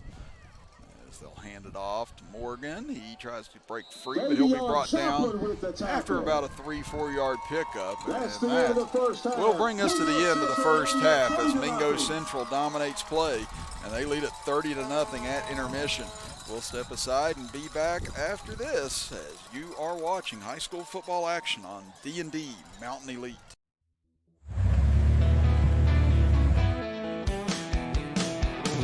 Smokey Armstrong here from United Motorsports of Belfry. Looking for your next adventure? We've got the motorcycles, side-by-sides, and ATVs needed to take your riding to the next level. Whether you're hitting the track, enjoying the trails, exploring the open road, or seeking comfort and style, we've got you covered with trusted brands like Honda, Polaris, and Kawasaki. At United Motorsports, we're not just about selling power sports, we're passionate about helping you find the perfect ride. Our team will work with you to customize your vehicle, offer expert advice, and provide top-notch service. No matter where your adventure takes you, ready to get started? Call us at 606-237-7311 or visit www.unitedmotorsportsbelfry.com or stop by today. Your next ride is waiting.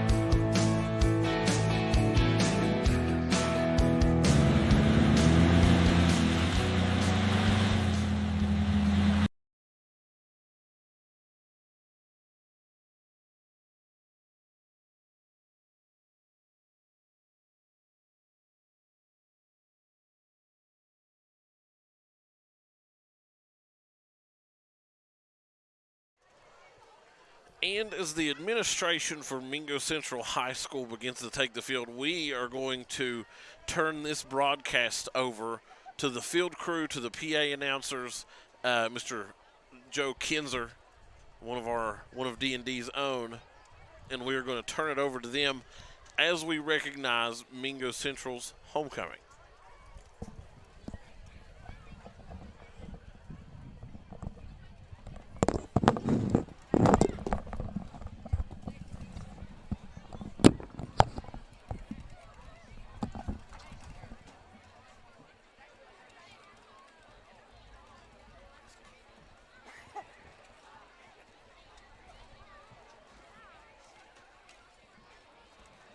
Welcome to the Mingo Central High School Homecoming Court Ceremony for 2025.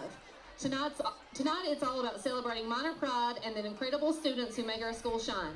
This year's court is packed with talent, spirit, and leadership, true game changers who represent the very best of Mingo Central. As we introduce them, let's turn up the energy and cheer them on for all they've done to make this school year unforgettable. Up first are our freshmen. Our first freshman attendant is Hannah Ellis.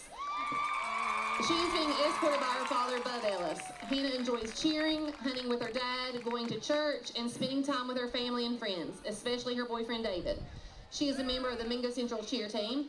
Hannah's future plans include attending cosmetology school and becoming a cosmetologist. Our second freshman attendant is Lala Phillips. She is being escorted by her twin brother, Matt Phillips. Lala enjoys serving at Connection Church, hanging out with friends and family, talking to her best friend, Lauren, and playing volleyball. She's a cheerleader for the Mingo Central Miners. She plays softball and basketball. She's also part of the Beta Club, and most recently, Lala was elected as freshman representative for MCHS Student Council. Her future plans include continuing to serve at her church and to attend college to become a psychologist. Next are our sophomore attendants. Our first sophomore is Micah Dempsey. She's being escorted by her grandfather, Dale Dempsey. Micah enjoys hanging out with her boyfriend, painting, and making friends. She is a member of the Beta Club. She is also an AP in honors courses. Micah's future plans include attending Marshall University to become a crime scene analyst. Our second sophomore attendant is Kylie Dotson. She is being escorted by her grandmother, Alice Poe. Kylie enjoys spending time with friends, going to haunted houses, and the movies with her family. She's a part of the MCHS cheer team, softball team, and a member of the Beta Club, Gear Up, and honors courses. Kylie's future plans are to attend the University of Tennessee and major in forensics. Next up, junior attendance. Our first junior attendant is Journey Dotson. She's been escorted by her father, Keith Dotson. Journey enjoys painting, spending time with friends and family, and ice skating. She is a member of the Beta Club and Pep Club, and she also attends Early College Academy. Journey's future plans are to attend college and pursue a career as a crime scene investigator.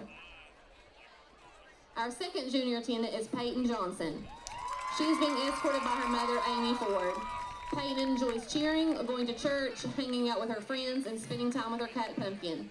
She is on the MCHS cheer team, a member of the Beta Club, HOSA, and HISTA. Peyton's future plans include going to college and pursuing a degree in occupational therapy. Now we will introduce our King and Queen candidates. Our first Queen candidate is Carly Dempsey. She is being escorted tonight by her father, Chris Dempsey. Carly enjoys doing nails, hanging out with her friends and her cat, and hanging out with her sister, Kiara, and her brother, Caleb. She is a part of the Mingo Central volleyball team, a member of the Beta Club, National Honor Society, and a student at Early College Academy. Carly's future plans include attending Marshall University and becoming a mental health therapist to help others. Our second Queen candidate is Sarah Nagy. She is being escorted by her father, Jimbo Nagy. Sarah enjoys riding horses, playing with her dogs Cowboy and Biscuit, baking sweets for her friends and family, and being active in her church. She is a part of the BNHA on the Mingo Central volleyball team, a member of the Beta Club, National Honor Society, National Technical Honor Society, Mingo Kids New View, Prayer Club, and the Pep Club. Sarah's future plans include attending Marshall University and majoring in elementary education. Our first King candidate is Caleb Buzz Belcher. He is being escorted tonight by his grandfather, Ricky Lester. Buzz enjoys working at Hannah Lumber, fishing, hunting, and digging ginseng. He also enjoys the MCHS Automotive CTE program. Buzz's future plans include working at Hannah Lumber after graduation. Our second King candidate is Devin Maynard. He is being escorted by his mother, Rhonda Maynard. Devin enjoys going to church, working on his basketball, golfing. He is a member of the Mingo Central golf team and basketball team, Beta Club, National Honor Society, Fellowship of Christian Athletes, and Prayer Club. Devin's future plans include attending college and playing sports at the collegiate level and then opening his own business. Our third Queen candidate is Aubrey Plummer. She is being escorted tonight by her father, Shane Plummer. Aubrey enjoys spending time with her family, spending time at the lake, and traveling. She is the pitcher for the Lady Miners softball team. She is also a member of the Beta Club, National Honor Society, and Mingo Kids New View. Aubrey's future plans include becoming a speech pathologist and opening her own practice. She wants to help others and lead them towards Jesus. Our final Queen candidate is Sophie Taylor. She is being escorted by her father, James Taylor. Sophie enjoys hanging out with her friends, playing with her new puppy Maple, and going to church. She is a member of the Beta Club, National Honor Society, National Technical Honor Society, Mingo Kids New View, Prayer Club, and Pep Club. Sophie's future plans include attending college to pursue a career in veterinary medicine. Our final King candidate is Kyler Turner. He is being escorted tonight by his mother, Christy Turner. Kyler enjoys watching football, hunting, and spending time with his girlfriend. He is a part of the Mingo Central football team. He is also part of the welding program at Mingo Central. His future plans include taking over his father's company and marrying his girlfriend.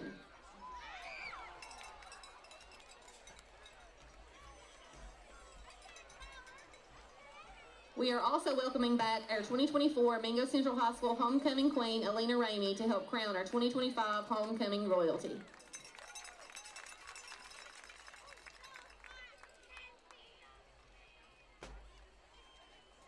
Now to crown our 2025 Homecoming King and Queen.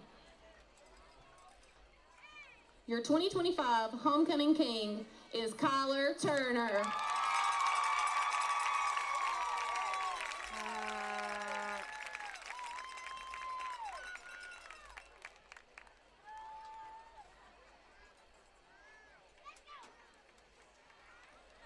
Congratulations, Kyler.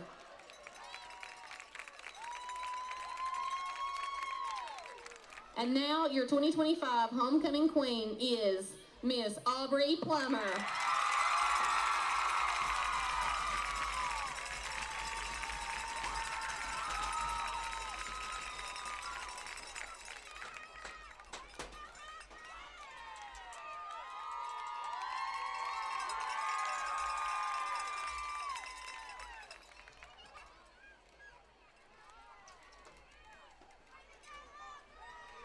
Congratulations, Aubrey.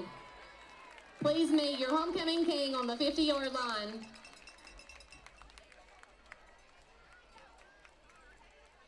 Congratulations to all the attendants and candidates. Thank you for all your hard work and dedication to making Mingo Central High School a wonderful place to be. We are Mingo till we die.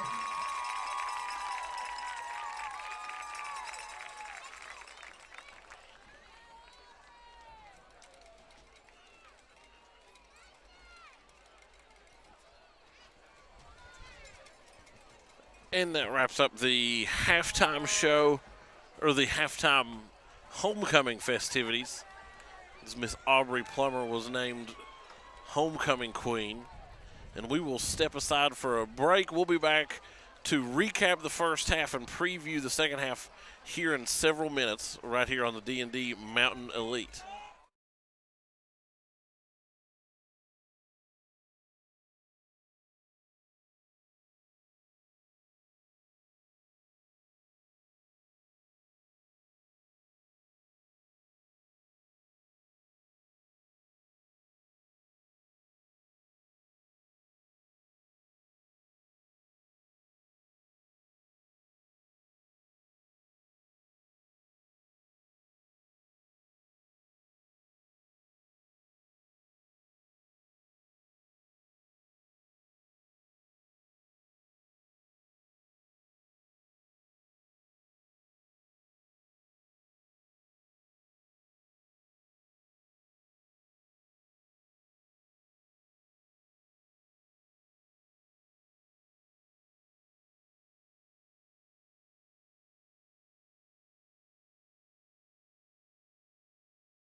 Welcome back, everybody, here on the D&D Sports Network. D&D Mountain Elite here tonight. Chris Kidd and Zach Anderson with you, with J.J. Pruitt, our engineer, as Mingo Central leading it 30-0 here at the half. They get the ball to start the second half, and like we said in the first half, Zach, it's been a mountain of penalties on both sides in this game.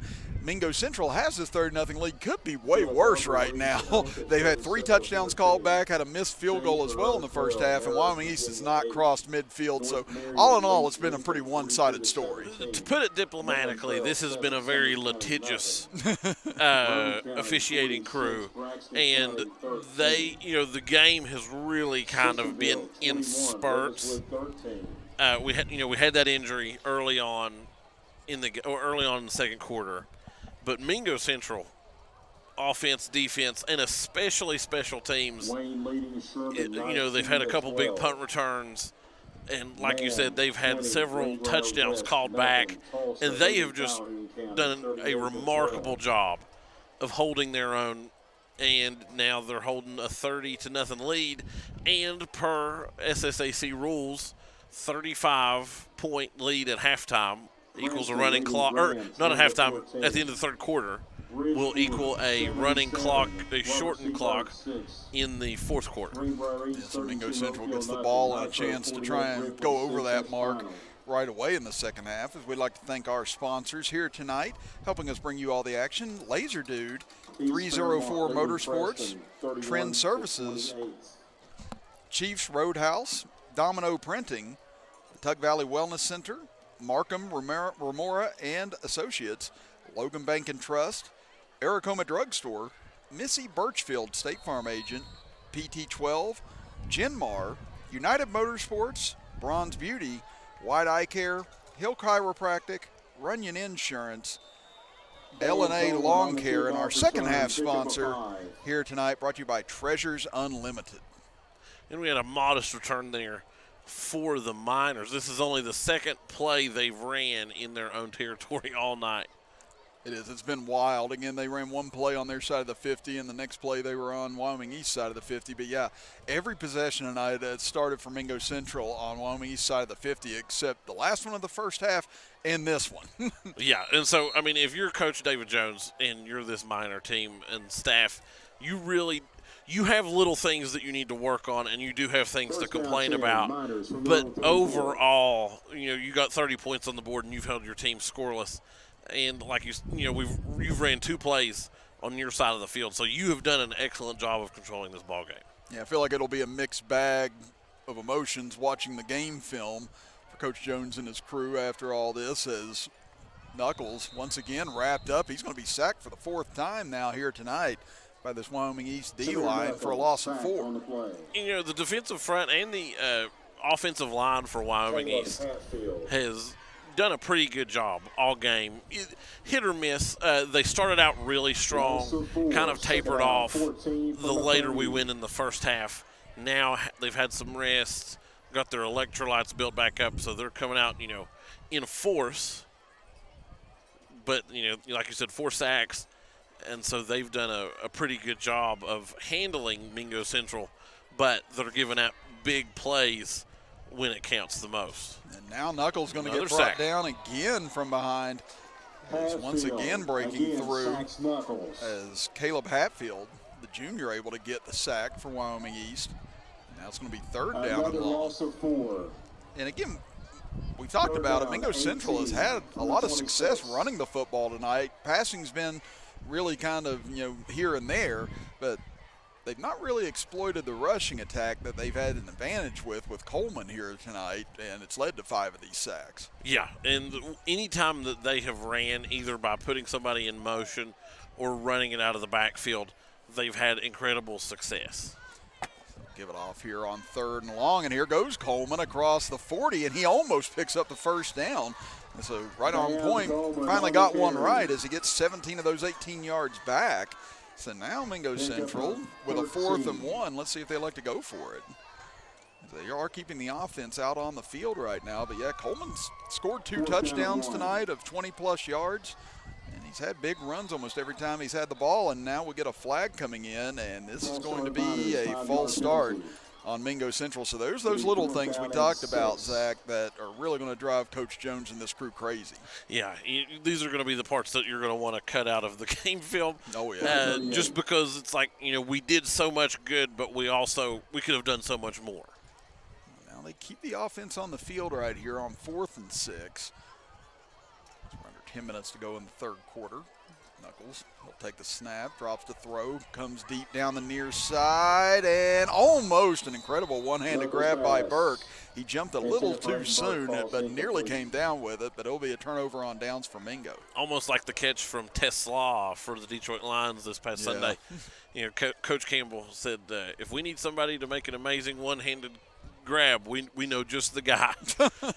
So nice to have a couple of those guys on the team, I guess. It is. This is our one-handed catch guy. I was going to say, it's rapidly becoming a position you can try and fill on a team. Yeah. But now Wyoming East, easily their best starting field position of the evening, as they'll start at the Mingo 38-yard line. This will be their first snap in Mingo Central territory this evening. As Cooper will bring everybody to the line. So they're making progress. It's progress tonight. Honestly, some nights that's all you're trying to look for is something to hang your hat on as they pitch it out far side, and nowhere to go for Ashley as he's going to be brought down for about a 2-yard loss. Yeah, and they got swallowed out by that those front four for Mingo Central. Kyler Turner making the initial stop. That's a loss Kyler of Turner 2. able to get in and make the stop. Second down, 12 from the 40. Second down and 12 now for the Warriors. And we got a score update with Chapmanville currently blowing out Williamstown now in the fourth quarter. They lead at 40-13 up north. So who does Chapmanville have next week? Next week they go to Tulsa.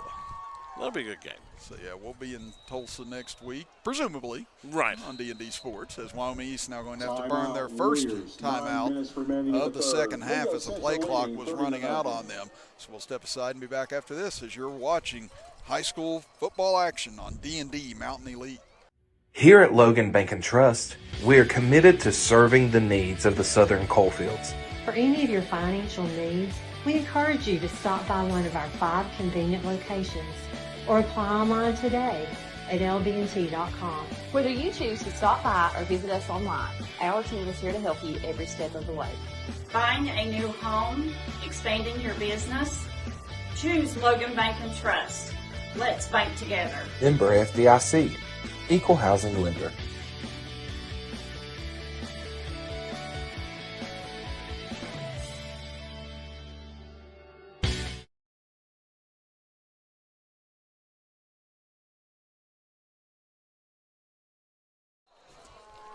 Back to action out of the timeout. Second down and 12 for Wyoming East as they'll go under center. And we get a flag. I know that surprised you. I know. Hadn't seen one in like 30 seconds. So that'll be an encroachment penalty on Mingo Central. Second down and that'll be a gift 5 yards for the Warriors. And every inch that Wyoming East moves forward on this drive is the best field position they've had all day. So that's it. They're setting new records on each play right now that they gain. So they give it off to Ashley. He's got a huge hole off the right side inside the 20. He takes a big shoulder bump and pushed out of bounds along the far side, as I believe that the biggest play of the game thus far for Wyoming East, a gain of about 20. I believe so. I think before that their biggest run was about 11 yards. First down and Ashley 10 able to at the pick Mingo up Central 15. the first down, and Wyoming East into the red zone now for the first time this evening. But here's the question, can they stay in the red zone and avoid a false start penalty? Again, they've had 3 interceptions tonight. Turned it over on downs. Now trying to break through here on this drive as they'll give it off to the big back again. Ashley spun out of a couple of tackles, still trying to stay on his feet, but he's going to end up finally getting tackled inside the 15. They'll give him forward progress to about the 12. He's got an incredible motor, too. He just kept going and going and going, and he wasn't being taken down.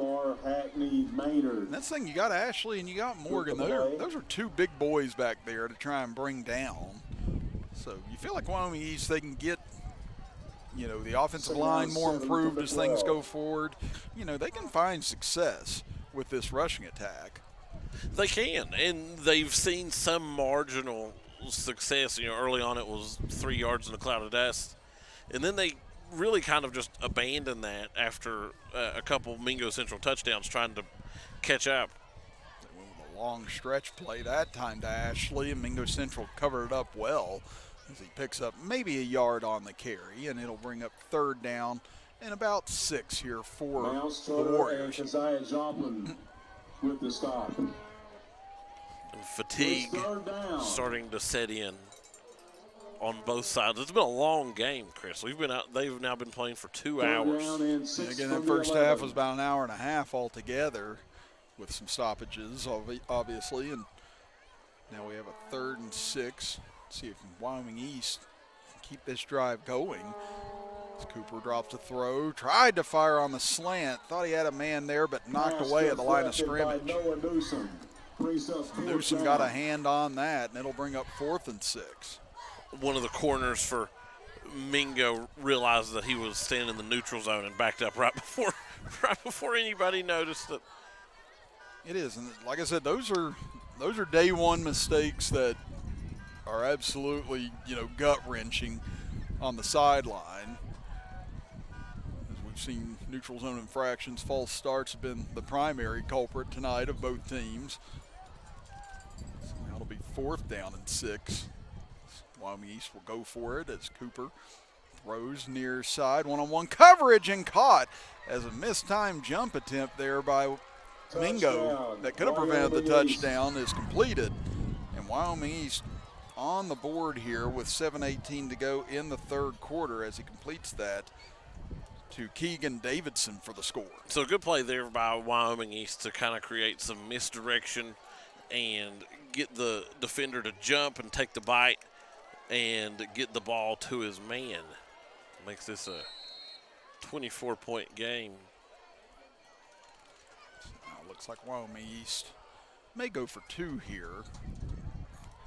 I haven't seen the extra point. Now they throw it in at the last moment. So Wyoming East will instead try and kick the extra point with Wood. And he's lined up pretty close here on this extra point attempt. This could possibly be blocked, and nearly was as Wood got it just through a hand at the line of scrimmage and puts the extra point through. Hits the fire truck. 30-7 now in favor of Mingo Central. We'll be back after this as you're watching high school football with us here on D&D Mountain Elite. Getting ready for sports means protecting those eyes. Up to 90% of sport-related eye injuries can be prevented with proper eye protection. White Eye Care knows this and is committed to providing the best protective sportswear for your child's eyes. As a proud sponsor of our community sports programs, we want to see our kids protected, from the little ones up to the big leagues. Our huge selection of eyewear makes finding that perfect pair easy. So win big this season. Call White Eye Care in Logan for an appointment today. If you got a big job to get done, don't just trust any flagging service. Call Diamond Flagging Service. Diamond Flagging Service keeps your community safe while also making sure it stays moving. Give Diamond Flagging Service a call today for their services. They also offer amazing job opportunities. Diamond Flagging Services, proud supporter of the Mountain Athletes.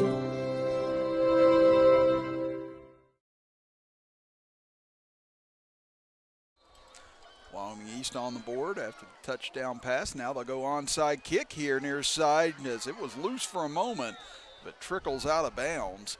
And Mingo Central will get the ball with 7:18 to play here in the 3rd quarter as our second half being brought to you by Treasures Unlimited. Again, go down there, get you something nice like a space heater right now, something that us 3 could have used coming up for this game as the cold setting in a little bit more and more. I didn't have time when I was over there the other day to run into Treasures Unlimited, but I have been in there before, and they have, all kinds of, you just think, well-valued items. Treasures, you would say. Treasures. Treasures would be an excellent word to describe it. Right now, Mingo Central trying to get that score back. I kind of mentioned during the break, I said Mingo's kind of been the equivalent of playing with your food here tonight. Again, this game could easily be 50-something to whatever right now, but Mingo's had 3 touchdowns called back on penalties. Couldn't stop the 4th down a moment ago. They've had drives stall left and right due to penalties, but yet still lead it by 23. So it does go to show how good this Mingo Central team is, but also how far they still need to go to try and get some things situated. As here comes Coleman right up the gut. He's been deadly all night, and here he goes again inside the 20. Again, he's only gotten like 5 or 6 handoffs tonight, Zach, but each one has been a huge gain. Yeah, 5 or 6 handoffs for 20 yards each. You're averaging like 17 yards a carry or something. Just keep feeding him. If they're not stopping it, they can stop it. Keep running. As we said, he's got 2 touchdown runs here tonight, nearly a third right there. As he immediately puts Mingo Central back in the red zone. And we talked about that a little bit on the break. Mingo Central has 2 of the fastest kids on the field. It's like just keep feeding them. They go back to the running game here, and once again a big hole, and once again breaking through and into the end zone. Touchdown, Davion Joplin, and just like that, 2 running plays and into the end zone go the Miners. And there's no laundry on the field, so this is gonna stay. The kick after will push this up to a 30, again back to another 30-point game. That was about as quick as you could hope for if you're a Mingo fan. Again, like we said, you got both Joplins out there, Coleman out there. I mean, it's very reminiscent of Chapmanville in a lot of ways. Just a lot of athletes, very difficult to slow down as that one up and through. And Mingo retakes a 30-point lead just like that. We'll be back after this break as you're watching high school football action right here on D&D Mountain Elite.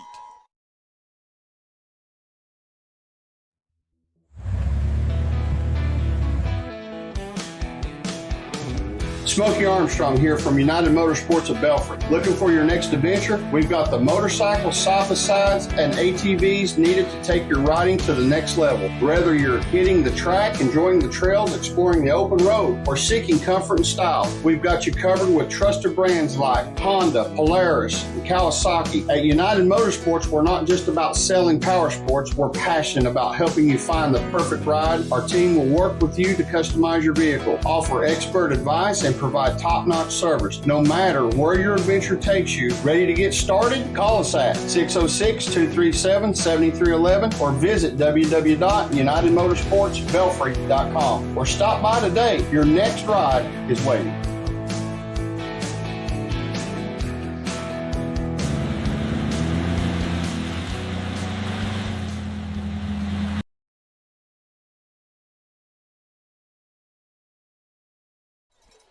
(37-7) after the touchdown run by Davion Joplin to push this to a 37-7 lead. Chris Kidd alongside you, Zach Anderson, J.J. Pruitt, our engineer, and now ball rolling free inside the 10. This could be costly. Morgan trying to get out of trouble, and he's going to go down inside the 10. I think he was hoping that was going to make it to the end zone, and once he realized it wasn't, he knew he was in some trouble. He was already a couple steps behind the defense by that time.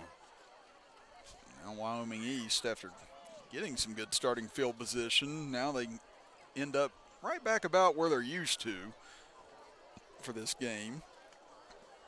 This may actually be the worst starting field position for the Warriors. Yeah, but this is, again, about where they've hovered most of the game.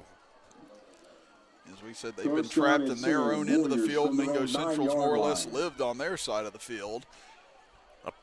A live-in house guest. I was going to say, right now, you feel like they're almost ready to pay rent to Wyoming East. They've been on their side so much. They give it off to Ashley, and he's just grabbed by the feet and tackled by half the Mingo Central defense on first down as they'll give him the 10-yard line for about half a yard. Yeah, and Mingo, like you said, they've really just been playing with their food. They've been experimenting, doing a lot of things that, haven't yielded a lot of production. But, when they do, they go to Old Reliable, they go to Coleman, They go to Joplin, and they just tear it wide open.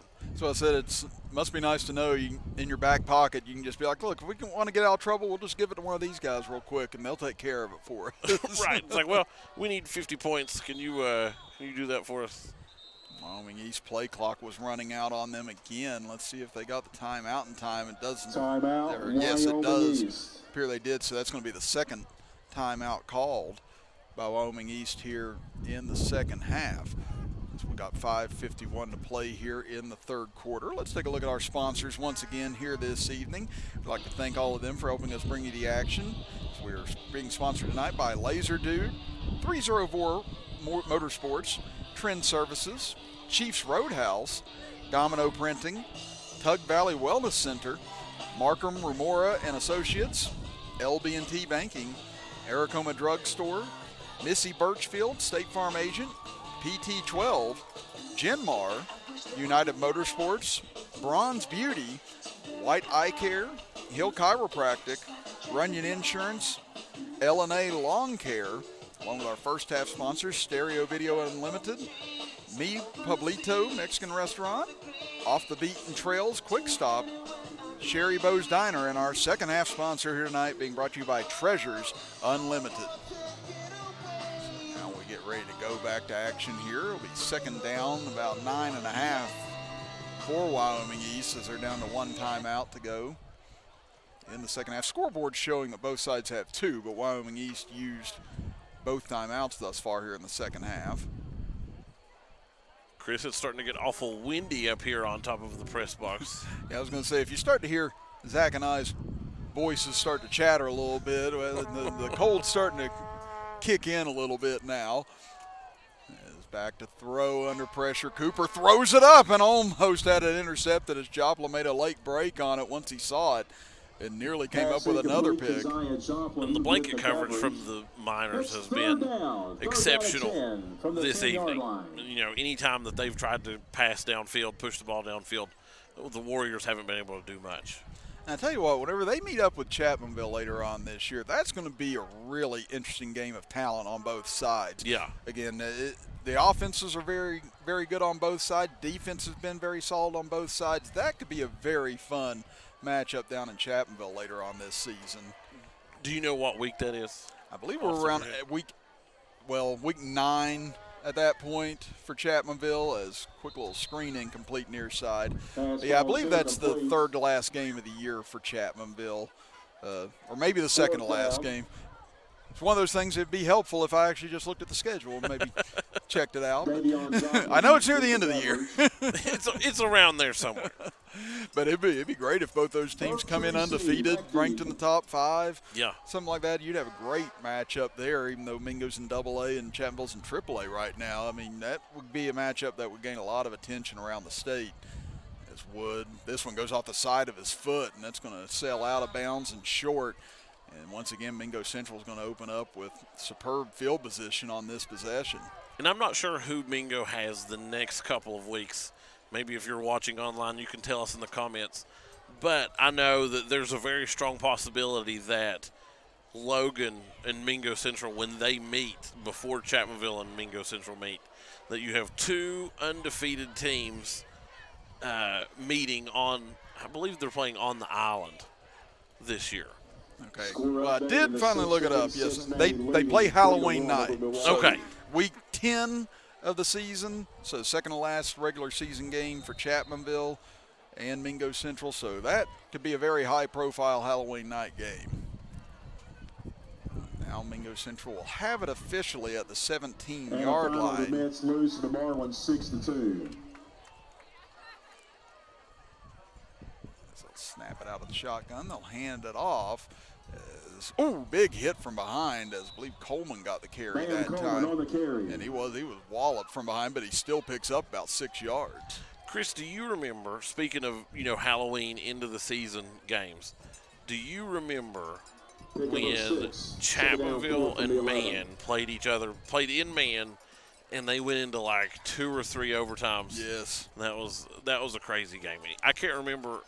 I remember it ended on a spectacular play, but I can't remember all the specifics. But it was, and there's another touchdown for Mingo Central. I'll tell you what, it happens that fast for the Miners as Aiden Burke able to come up with it. For 12 yards. And a 12-yard touchdown pushes this lead now to 36 for the Miners with 5:03 left in the third. But again, that's where you see this Mingo Central club and where they could be going. I mean, there's so much that they can hurt you with. Yeah. And they get that offensive passing attack, and they get the O-line blocking fixed on that. I mean, you give Knuckles time, he's going to hurt you on the outside with these athletes. Right. Like they've not had, a lot of success pushing the ball downfield so far today. But, that was just a spectacular play by the Miners. Again, just hit him on the outside corner to take this 44-7 lead. We'll be back in just a moment with the kickoff as you're watching high school football with us here on D&D Mountain Elite. Getting ready for sports means protecting those eyes. Up to 90% of sport-related eye injuries can be prevented with proper eye protection. White Eye Care knows this and is committed to providing the best protective sportswear for your child's eyes. As a proud sponsor of our community sports programs, we want to see our kids protected, from the little ones up to the big leagues. Our huge selection of eyewear makes finding that perfect pair easy. So win big this season. Call White Eye Care in Logan for an appointment today.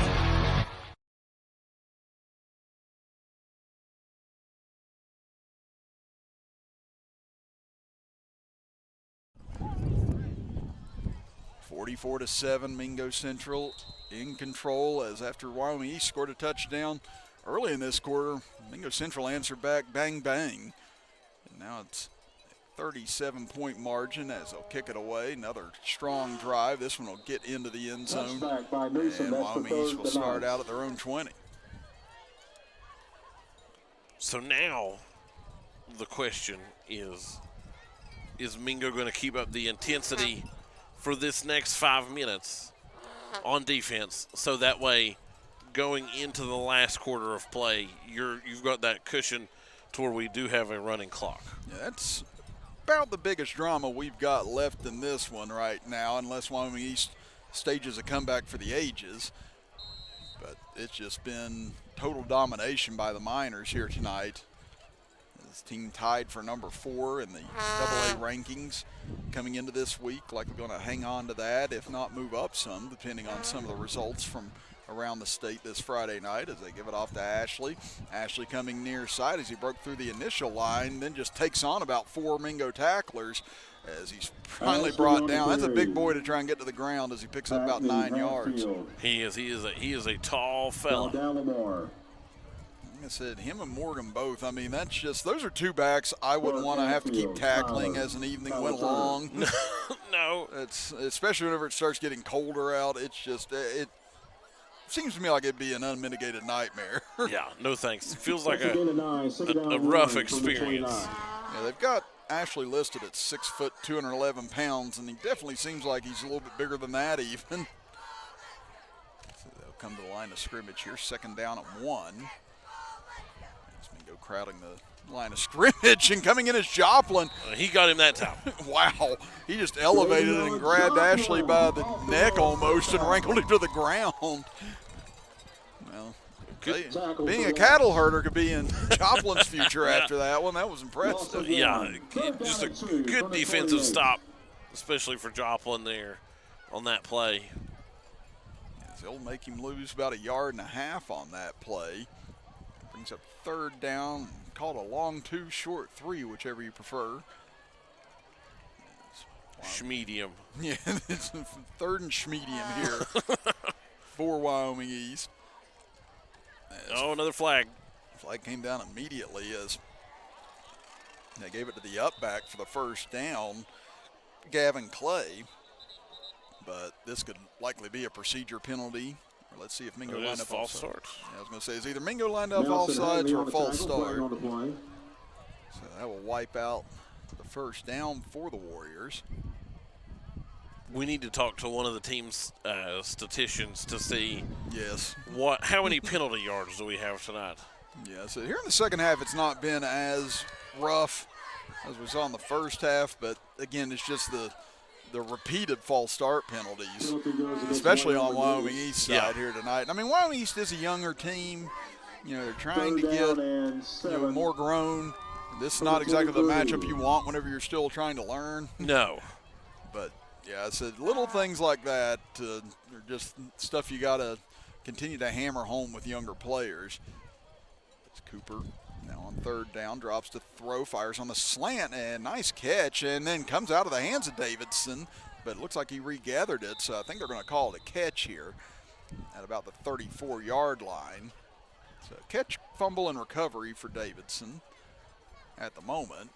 And they will move the chains now with 2:55 to play in the third. Yeah, that was a good play for Davidson. And, he caught it, made the football move. Keaton Davidson, number 2. Made the football move. But, once he hit the ground, he was able to recover.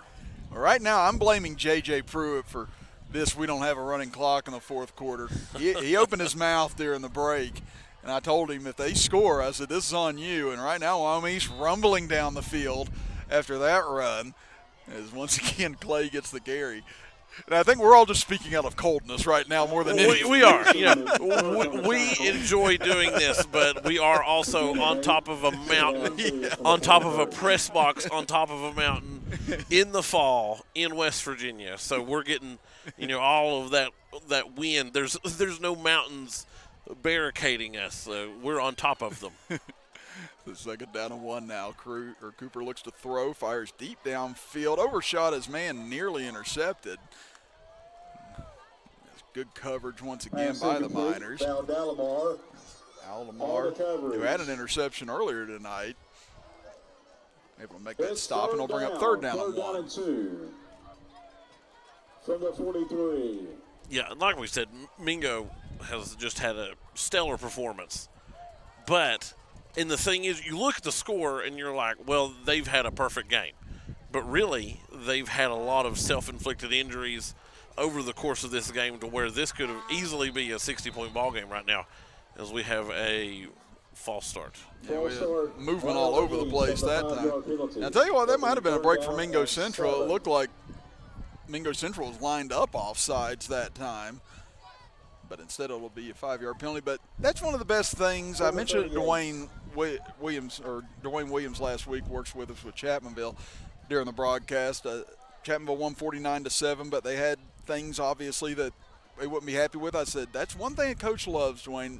Nothing more than a win, but a win with stuff you can nitpick at. Right. And David Jones will definitely have things to talk to his club about, even though he's going to be happy with this win at the end of the day.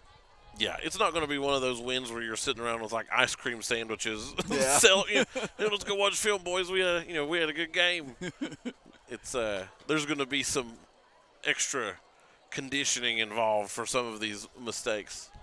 Well, we have one official went clear down to the other side of the field to the end zone. I'm not sure if he had to retrieve something or what, but now we're ready to go as Cooper under pressure immediately, but hits his man across midfield. Now they say incomplete, and one official saying caught. Now we got another saying incomplete. So I think the official wording is incomplete now, and they'll bring up fourth down. They should just throw a flag and just restart it. Yeah. Just do it again. Fellas, we weren't paying good enough attention. We're going to start this one over. Yeah, and that was a good throw by Cooper under pressure that time. And hit his man right there in the hands, but may have been knocked loose at the last second. And now Wyoming East trailing by 37 just says, why not? It looks like they'll go for it. Well, no, now they will bring on the punting unit, it looks like. Well, nope, now Wood's going to climb up here, so they will go for it as Cooper throws near side, completes it, but not going to get to the first down. And Mingo Central will take over on downs with 1:43 to go. So Wyoming East was throwing a couple different looks there. It looked like they were going to drop Wood back to punt, and then they decided to go for it. Tried to catch Mingo Central a little bit asleep on that play, but the Miners again take over on Wyoming's side of the 50. A little trickery for the people, for the Wyoming East Warriors. It'll be 1st and 10 at the Wyoming East 41-yard line. 1:43 left here in the third quarter. As Knuckles and company come back out. Again, looking to try and get the 50-point mark as they throw near side and incomplete. And that's what I said. They've been a little up and down with the passing game tonight. Again, it's, there's been moments where it's been there, moments where they've just been off. And Knuckles blaming himself on that one as he just pointed to himself. We will say that the passing attack has not been necessarily rhythmic for the Miners this evening. Yeah, so it's another one of those areas where if they can get that solved going forward, it's going to be very deadly for them. But this has been deadly. That's a face mask and a half as Coleman got ripped to the ground that time by his face mask, and that's been about the only way to slow him down tonight.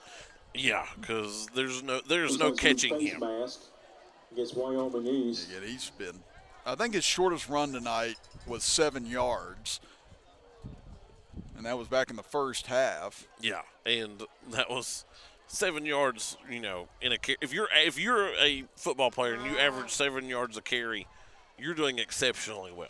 Well, that's Brian Kidd's favorite saying. And my brother, he ran the ball one time in high school. He got a 15-yard face mask. He tells everybody to this day I average 15 yards carry. He's not wrong. He isn't. He's not wrong. He is statistically correct. I said, you know what? I said, I wish I had that stat. I wasn't even that good. Now 1st and 10. At the 23, Knuckles looks to air it out, fires downfield. A little back shoulder throw, but incomplete. It's not a bad throw that time by Knuckles. Tried to go back shoulder, but just unable to hang on to it. From the 23.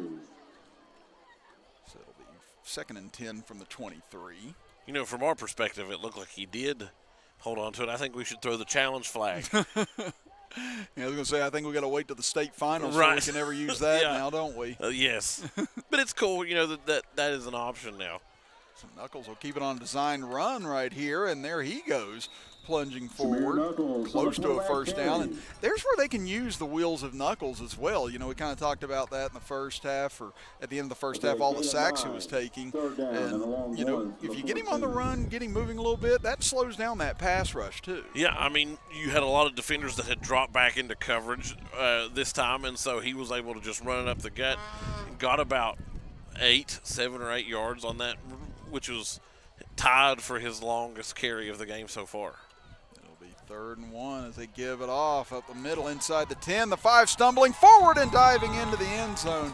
Touchdown, Mingo.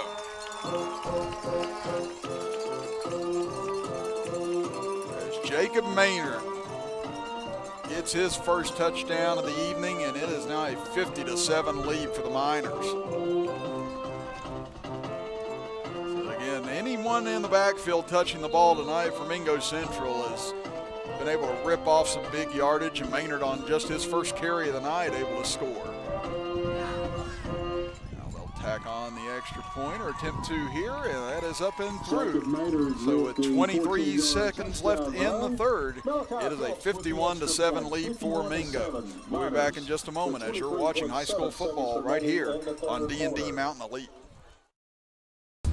Come on down to Three Guys Pizza and Brew in Williamson, West Virginia. We're located on the corner of Harvey Street and 3rd Avenue. We got great deals on pizzas, sandwiches, and more. You get great service with great pricing. Enjoy your birthday or ball games with us here at Three Guys Pizza and Brew. Look forward to seeing you.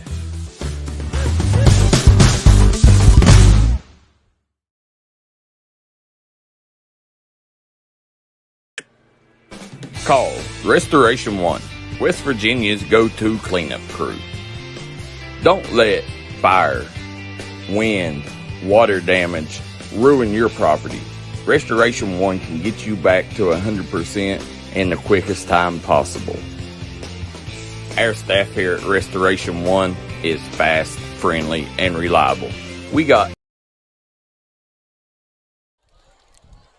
23.7 seconds to go here in the third quarter. Jacob Maynard's touchdown run makes it a 51-7 game. Chris Kidd and Zach Anderson here with you. JJ Pruitt, our engineer, and now with the score above 42, we will have a running clock for the remainder of this game. As nice kickoff return here coming back for the Warriors across the 40 and going to be stopped at about the 42-yard line. Nothing on the kickoff return. Noah Newsom, the kicker, Couple on of the men tackle. down on the far side, Penalty struggling to flag get up. thrown. And we do have a penalty flag on the play. That is remarkable. We've not had one in some time. I was going to say, we've actually gone a good 5-10 minutes without one, it feels like. I think that last series we didn't have any penalty flags for Mingo Central, unless I've blocked it out of my mind. You know, you have two back all the way at the 26. This is normally where you get a holder block in the back. And against Wyoming East. it's going to be a block below the waist on Wyoming East. So Warriors will come out. We'll see if they get to run a play here in the third quarter. As normally, the clock will only stop on touchdowns, timeouts, or injuries once the running clock starts to get put into play. As they wind the clock now, or they are winding the clock, now the scorekeeper sees it, and that will bring us to the end of the third quarter with Mingo Central in complete control. They lead at 51-7. We'll be back after this as you're watching high school football action on D&D Mountain Elite.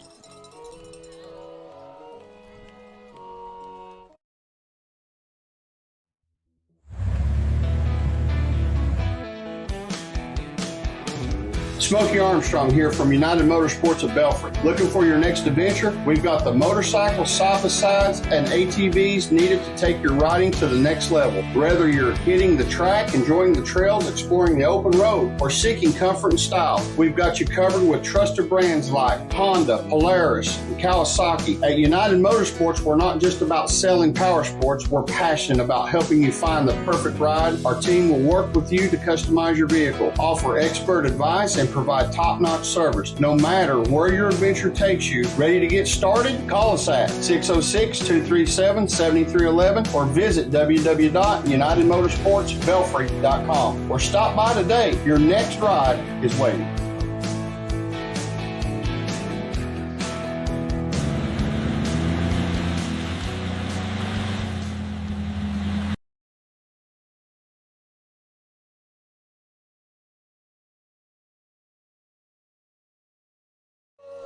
(51-7) as we start the fourth quarter here on Minor Mountain. Chris Kidd and Zach Anderson with you. JJ Pruitt, our engineer, as the clock starts now. As the running clock will be in effect here in the fourth quarter. As handoff for Ashley. That'll get him out towards about the 18-yard line for a pickup of about 5. So even on incompletions now and things like that, Zach, if anyone's unfamiliar with the running clock, again, it's when a game gets completely out of hand score-wise that, you know, the competitive balance is so off that you just want to try and keep things going to prevent, you know, running up the score, injuries, things of that nature. So, again, if you see the clock continuing to run whenever you feel like it shouldn't be, that would be why right now. It's football's version of the mercy rule. Yes. We got another flag.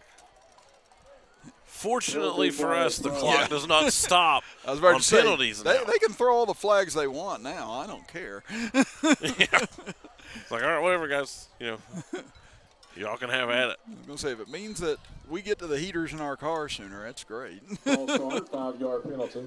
So that'll be 2nd down and 10. That's why we used to line things up. 2nd down, 10. You know, I stopped at a gas station on my way up and grabbed some peanut butter M&Ms, and I'm going to need them on my way home. Ashley tries to break free, and he'll be brought down after a gain of about 1. Yeah, I was going to say, something to snack on in the car would have been great on the way home. I didn't think ahead. And I never have money on me, so I couldn't go to the concession stands. Maynard on the tackle. So I said, I'll figure it out whenever I get home, I guess. But now it's going to be 3rd down to about 9. Gain of 1, 3rd down, 9 from the 14. It's Wyoming East. Ran it here a couple of times. As I'd say they're in the mode now. You know, you want to still work on things, but at the same time, you just don't want to get any injuries at this portion to any of your starters or major players. No, you're just at this portion in the game, you're just trying to make it out unscathed. You know, once again, play clock running down on Wyoming East, and they may have called for time here, and if so, that's the 3rd time out they've had to use. in that situation so far here tonight. So we'll step aside and be back right after this as you're watching high school football with us here on D&D Mountain Elite. Looking for a new healthcare provider? Come see us at Tug Valley Wellness Clinic. We take all patients from the ages 2 and up. Our staff has over 30 years of medical experience. We do everything from DOT physicals, wellness exams, adult and child, walk-in visits, and more. Call us today at 304-236-3601 and reach us Monday through Friday.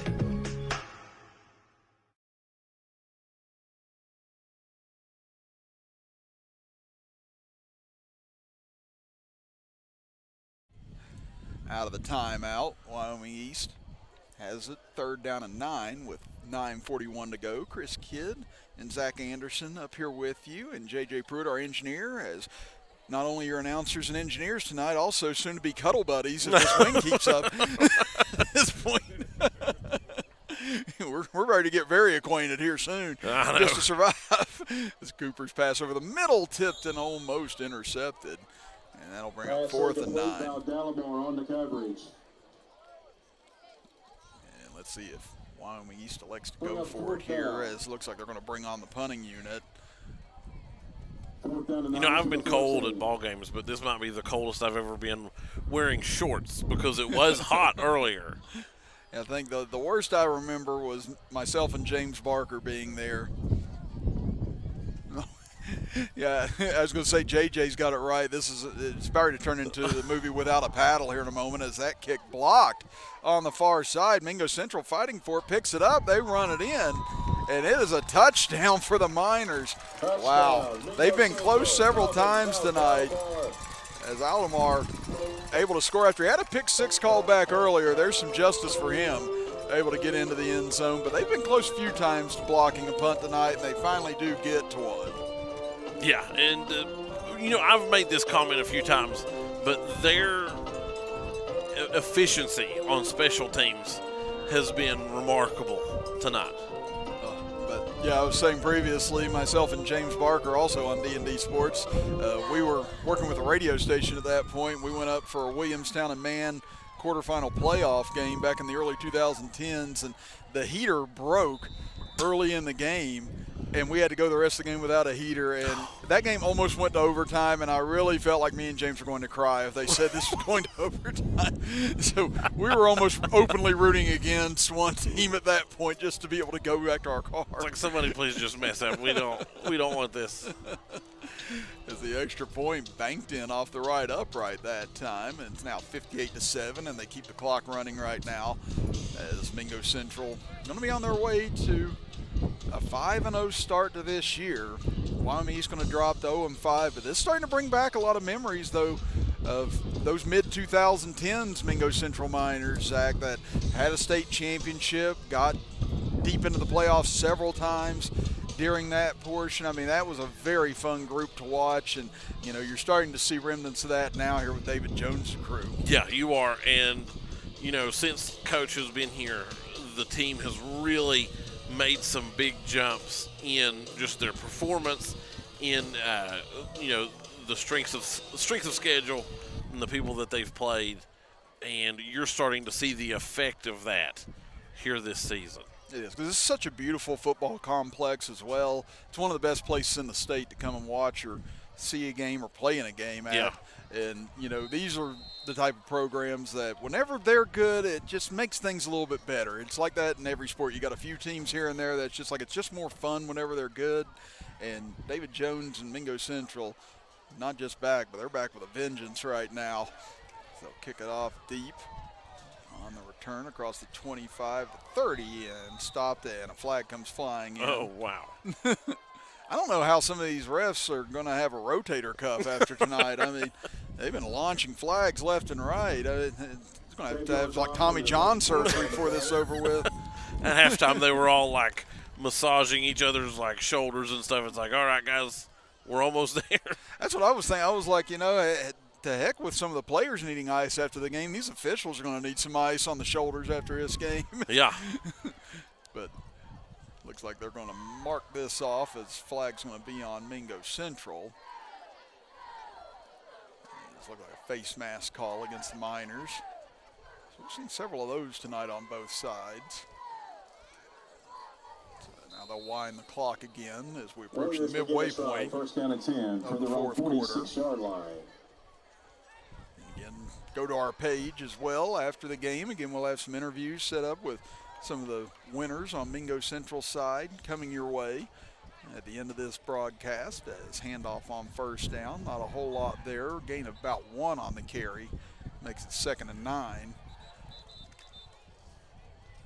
Now we have a player that's a little slow to get up, but thankfully able to get to his feet for Wyoming East. Like we said, Wyoming East just young right now. I mean, they've had a difficult schedule. They usually do play a very tough schedule, but you know, this is a team that definitely does seem like they're better than 0-5 right now. I mean, yes, they've got their mistakes, they've got their penalties and everything else, but they're young. They seem like they've got a lot of athletes. I mean, this is a team that I'd be very surprised if they don't pick up a couple wins for the season's over. Oh, yeah, I agree. Like, they have been able to hold their own in certain instances, especially early on in this game. Yeah. And I think that the later they get in their season, I think they'll be able to get them a couple. Yeah, because this was a 0-0 game until about 2 minutes to go in the first quarter. And it was finally on the third possession, Mingo Central got deep in Wyoming East territory that they were able to cash in. And then after that, it was just kind of off to the races for this offense. It was. And, you know, we talked about that a little bit pregame. Once Mingo started scoring, they were going to score, and they were going to score, and they were going to score. And that is what they've done. Yeah, I was going to say, you doing their game earlier this year, I said you called it back in the pregame on what was likely going to happen if this minor club got going, as a gain of about 2 on that carry. Will bring up 4th down and about 4 now. What might happen is this wind blows us over the edge of this press box. Zach Anderson with worst-case scenarios right now here. I was going to say, I hope that doesn't happen. We've made it this far in the broadcast. Let's hope we can get to the finish here. Just 4 minutes left, so I think we're good. Wyoming East will go for it here on 4th down. Mingo stacks the box, anticipating a run as it's a fumbled snap, it looks like. Ball still on the ground, finally picked up by Morgan. Now he fumbles it as loose once again. And now a big scrum right near midfield, and it's not going to matter either way as Mingo Central will take over on downs with 3:45 and ticking here. And they can just go to work on the clock the rest of the way. You know, run it a couple times, no need to score. Fumble recovered by Mingo Central. I like how the officials were trying to stop the clock there, and the clock operator's just like, nope, we're going. No, I don't think so. I don't think I'm going to. I think we're good. Well, let's take a look here at our sponsors once again. Again, we want to thank, again, our second half sponsor, Treasures Unlimited, helping us bring you all the action here tonight. We also want to thank our game sponsors, Laser Dude, 304 Motorsports, Trend Services, Chiefs Roadhouse, Domino Printing, Tug Valley Wellness Center, Markham Remora and Associates, Logan Bank and Trust, Aracoma Drug Store, Missy Birchfield State Farm Agent, PT12, Jen Marr, United Motorsports. Joplin comes back to the inside. He'll be brought down for a gain of 5. Bronze Beauty, which is where Zach Anderson will be tomorrow to get his tan in. I got to get my tan in. Yeah. Yeah, see, I'm throwing everybody else under the bus. I don't want to lose my complexion before the winter hits. And we got Wide Eye Care, which, you know, I probably need to make an appointment at soon. Hill Chiropractic, Runyon Insurance, L&A Lawn Care, as well as our first half sponsors tonight, Stereo Video Unlimited, Mi Pueblito Mexican Restaurant, Off the Beaten Trails Quick Stop, and Sherry Bo's Diner. Again, thank you for all your sponsorship and all your support of the D&D Sports Network and of high school sports. You know, I wish I had to drive through Matewan on my way home, because then I could stop at Mi Pueblito. Ooh, yeah, no. Now that JJ's given us the rundown of the area, since he's from around here a little bit, I'm like, man, I came up the wrong way. I think. I know. It's like I missed all the food spots. Now we've got 2nd down and 11 here for Mingo as they brought on a lot of their substitutes right now with a minute and a half to play. 2nd down, 11 from the 49. They got a couple of more snaps left in this contest as they give it off to Coleman. It's Coleman once again across midfield. And actually that's good timing, Zach, because it's time now for our Tug Valley Wellness Center player of the game. And we talked about it during the break, and we said, you know what, Jace Bam Coleman, every time he touched the ball tonight, it was something incredible for him. He had 2 rushing touchdowns, 20-plus yards here tonight, broke off a couple other big runs. So I think we're all in agreement. Jace Bam Coleman tonight, your Tug Valley Wellness Center player of the game. Yeah, I don't think there's any disagreement about that whatsoever. Now we're down to 50 seconds and ticking. Here in the fourth, they'll give it off up the middle as a nice burst here by Joplin as we'll get down inside the 40 to about the 37-yard line as we'll see if Mingo Central will snap it again or not here. On the carry for Mingo Central. So there's about a 2-second disparity in the game clock and the play clock, so Mingo Central will have to run it one more time. But as we said, Zach, this is a team that's looking very playoff ready, looking like they could be here at home for some playoff games, got some big games coming up. But if they play like this, it's going to be really tough to stop this minor club moving forward. It is, and they've just gotten progressively better as the season has went along. They're already in mid-season form, and so I think that they're going to have this is as good a chance as any for them to kind of reclaim their glory from those days back in like 2016, the late 2010, early 2010s, where they were a dominant force in high school football. Miners win it going away tonight, 58-7 as they go to 5-0 on the year. They drop Wyoming East to 0-5 on the season. So again, we want to thank all of our sponsors for helping us bring you the action tonight. I want to thank JJ Pruitt, our engineer and cameraman here this evening. Zach Anderson, thank you again. Fun to work with you again here tonight, buddy. And I'm Chris Kidd saying so long tonight here from Minor Mountain as you've been watching high school football